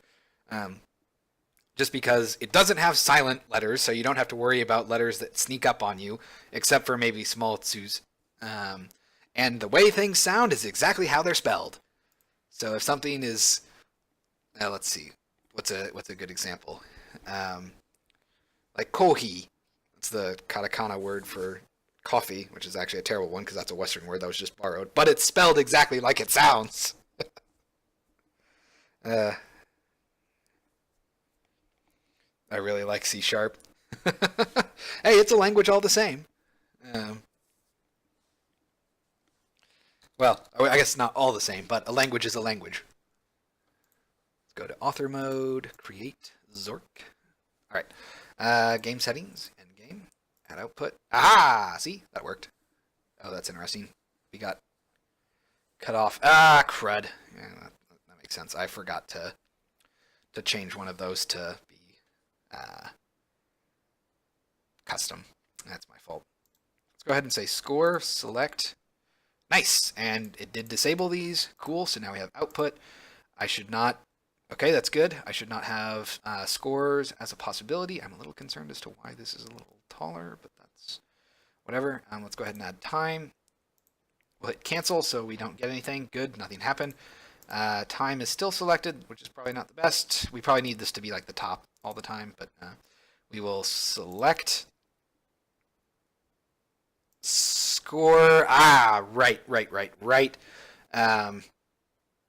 So I need to reevaluate my existing things, my existing elements whenever I add them. So I'm going to go ahead and try and move this up. Total time. Dang it. No. So they're correct in their button placement, but they won't move up or down, which is unfortunate.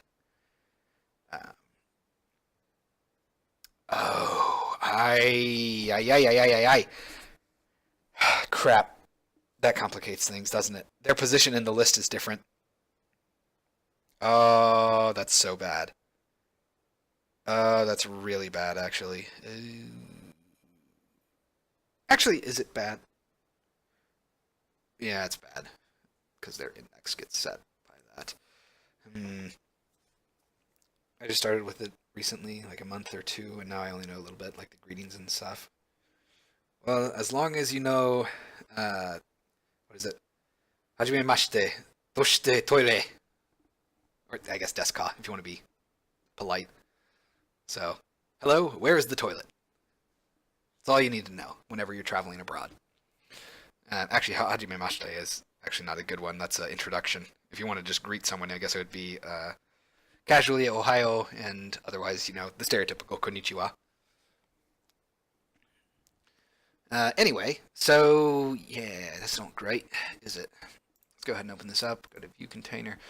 I want to just test some of this. So we need custom game settings. Okay, content menus, endgame. I guess we can go ahead and debug this. Debug. Available types are sentences. All that stuff's fine. Elements. We do have the 2, and it is score first, right? Can I? Does that mean that it's not registering? Or, well, whatever. Let's go ahead and stop playing. While that's happening, I'm going to go ahead and put in a debug for what should happen whenever one of these is clicked. So I'm going to say debug.log index so that I know what the index is, or at the very least what index it thinks that it is. Okay. Because, I mean, all of that should work, right? Like, we initialize the target element and we initialize the affected element with their new values. But it doesn't seem to like that. So, not great.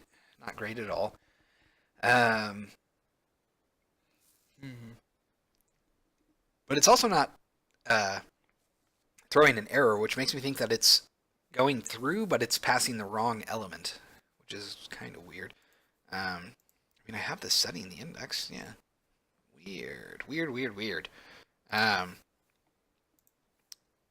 else do I want? Oh, yeah. When we add a new element, I need to, of course, say, let's see, on element deleted. Oh, crap. I also need to do the same thing for on element deleted. If you delete all of the elements below the starting element, then I need to reinitialize. Well, that should actually take. No. That would not. Oh, come on. Can I even do that? No, that wouldn't work. Ah, crap. Yeah, that's not gonna work. I need to move them in the list. I really don't want to do that. But I guess I can. Okay. So it's been a while since I've done this. We're gonna want to say elements dot remove target element elements dot. Can I insert? Yeah, we're gonna insert at index +1 target element. So we're basically going to move that around. Do the same thing here, except it's going to be -1, and everything else should fall into place. And on element deleted, all of that should be fine. I guess that means that I kind of just want to start at 0, doesn't it? So that I can make sure that I initialize the top one in the event that it's the only one that's left. Alright. Okay. That might be enough for us to test things. I think we're in the right here, so let's give it a shot.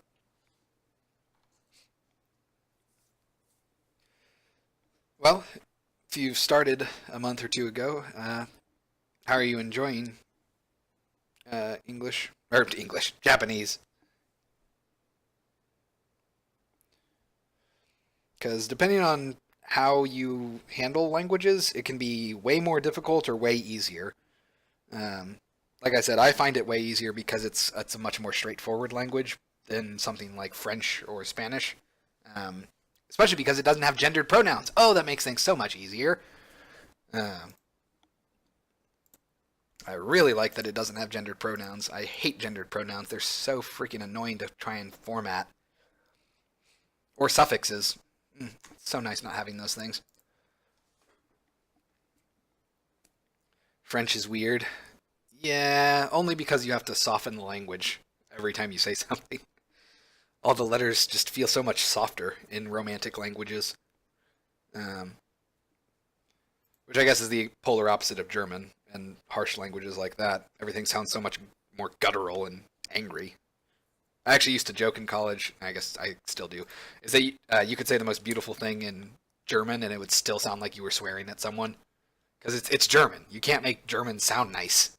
Um, and then, of course, in French, you could insult someone in the most horrific way and it would still sound very, very uh, sensual because it's French. Let's go to extras, author mode, create Zork. French Canadian is not a beautiful language. Is that like the French version of American English? Or I guess that'd be the Canadian, yeah, whatever. The French version of Canadian English or American English. Because I know that Britain likes to make, or well, I guess not everyone, but a lot of English people tend to make fun of American English because they view it as not quite correct. Game settings in game. We're going to add output. We're going to select. I'm not entirely sure why it selects these values. I should probably tell it to select 0. Select. Add output. We'll just add sentences. Okay, so score. Oh, right, that was the thing that I was supposed to do and I forgot. We're going to move up. Index of 1. Down. Index of 0. Score. Oh, it's working. Why did it work this time? I didn't really change anything. Well, whatever. I guess I did change the order now that they're actually setting their order in the list. So let's go ahead and go to UI, View, Settings, Content, Menus. I'm going to keep an eye on this, make sure that it is actually swapping through. It should be, but so if we move up, and down, yep, and down, and up, and up, nice. So if we delete you, yeah, dang it, you didn't do anything. And let's go ahead and add an output. Time, select. So if I delete you, that works, but it doesn't seem to want to do. Is that because I what the heck? Oh, wait. It says that I didn't save some changes, so that's probably the change that it didn't save. Okay. Let's go ahead and stop playing. Delete this, hit save. And come up to here, and on output selection made, once we select that and generate it, we are going to want to initialize all elements again. So I guess we would just say...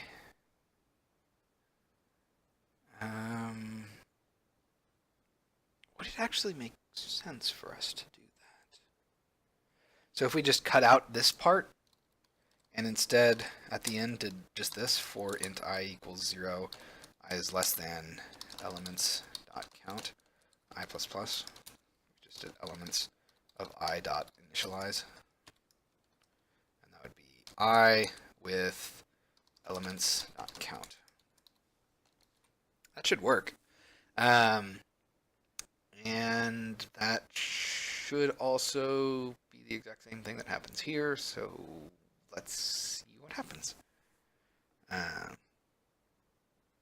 Okay, let that compile. Let's see. Musashi a lot. I'm a slow learner, so it's a bit difficult, but I really like the language, even though I'm not that much into formalities. Yeah, just wait until you start doing like the crazy honorifics. That's the one thing that makes Japanese hard, I think, is the level of honorifics that you need to pay attention to, because you can make... There are at least 3 different ways to say the exact same thing, but with different levels of honorifics. And if you're really casual, it's like 5 words, and if you're really, really formal, it's 20. It's amazing when you do that, though. It's hilarious, because you can be aggressively overly formal, which is actually kind of an insult. It's basically like the same as using very flowery language in English to insult people. Um, but yeah, honorifics really kind of are the thorn in Japanese that suck to do. All right, I'm gonna keep. We'll go ahead and turn that to normal and turn on maximize on play again. Okay, so this time it should, when we add a new element, it should initialize the top element again so that it can move down. And then when we delete the bottom element, it should initialize the top element to tell it that it needs to set itself to not be movable again. Let's click through here. Start. I'm going to say extras, author mode, create, Zork. All right, game settings, constants, endgame. Let's add output. Oh, right, I keep forgetting to do that. Dang it. I'm going to say select. Okay. Say sentences. Good, it did. Does it work? It does! Hooray! And now we're going to delete this. Hooray! It worked! Cool. So that pretty much handles all that stuff. So, oof. Let's go ahead and stop playing real quick. I'm going to come over here. We're going to go to our modal. And on open, we're going to do all this, and then I'm going to go ahead and say type dropdown dot value is equal to 0, which means that it should force it to select the topmost value in our dropdown. So we have all of that working, but I need to know where to save this stuff. I guess. I guess it would be in our session. Yeah, that's fine. Hold on. So it's either going to be in our custom author session or in our custom game session. Because the thing is that the custom game session needs it. But the author session is what manages it, which I guess just means that we would have function calls to that. So, okay. Okay, I think I know what to do there. So we're gonna relook at this. So we have this settings chunk of data.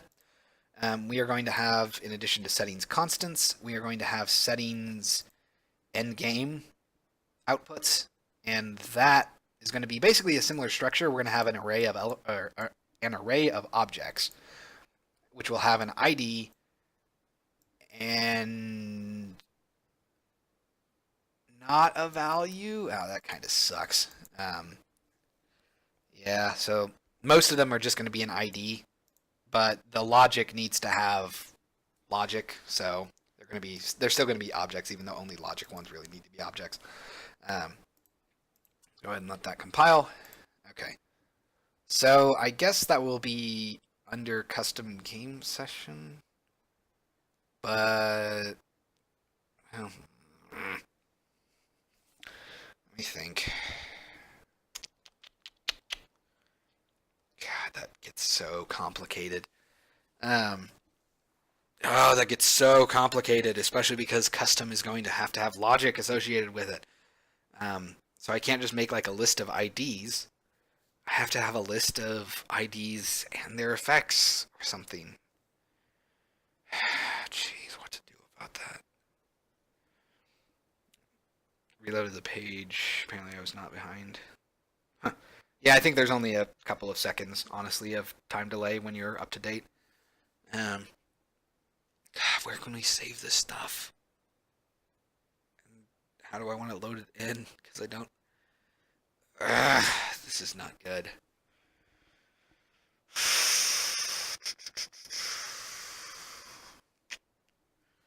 Okay. Jeez. So, I can think about how to save it, and I can think about how to load it, but I can't think about where to store that information, because, like I said, everything except for custom logic nodes are going to be just their IDs, because that's going to be hard-coded. But the logic one is going to have way more information in it, but it's going to be data that I can't really expect. It's going to be anything. can I do anything with that then? I mean,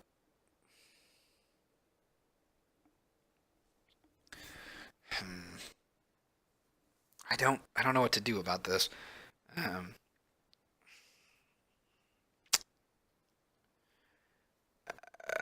Crap. I guess that means I need to have a data class that just figures out what it needs to do. Maybe I might not be able to actually progress on this until I have logic understood, like until I have that structure in place. Because I guess I could make this just a list of IDs and then their logic, and most of the logic would be empty except for the custom nodes. And then I can make that into a data class that basically has the same information. It's just an ID and then a list of logic commands. And for the most part, those lists would be empty except for on custom nodes. So I can sort of see how I'm going to do that, but I don't really know how to do that until I structure it. So, okay, we might call that an end for today then, just because I think I need to get logic functional, or at the very least designed, before I can really do anything more here. But we got pretty far today. We got the groundwork laid for setting up custom game quit messages and end game messages. I guess we haven't actually made much progress as far as getting our quit message to display. We probably should have done that today, but overall we got pretty decent progress made here. We have a whole new settings menu. Lets us select things. Looks like it is actually also working there. That's nice. And we can shift all of this stuff up and down. I guess I should add more than 2 actually, so that I can make sure that this works. Cool. So I think that's a pretty good place to stop for the night. Announcements. I don't really have any announcements. Besides, I don't think I'm going to be doing a Devstream tomorrow. I need to do some research and I need to catch up on some business things. So I'm not entirely sure if Sunday's going to be good for streams in the future, actually, because I think Sunday might be my day for business stuff. But that should be a pretty good place to stop. So, as always, I want to thank you all very much for watching, and I will see you all next time.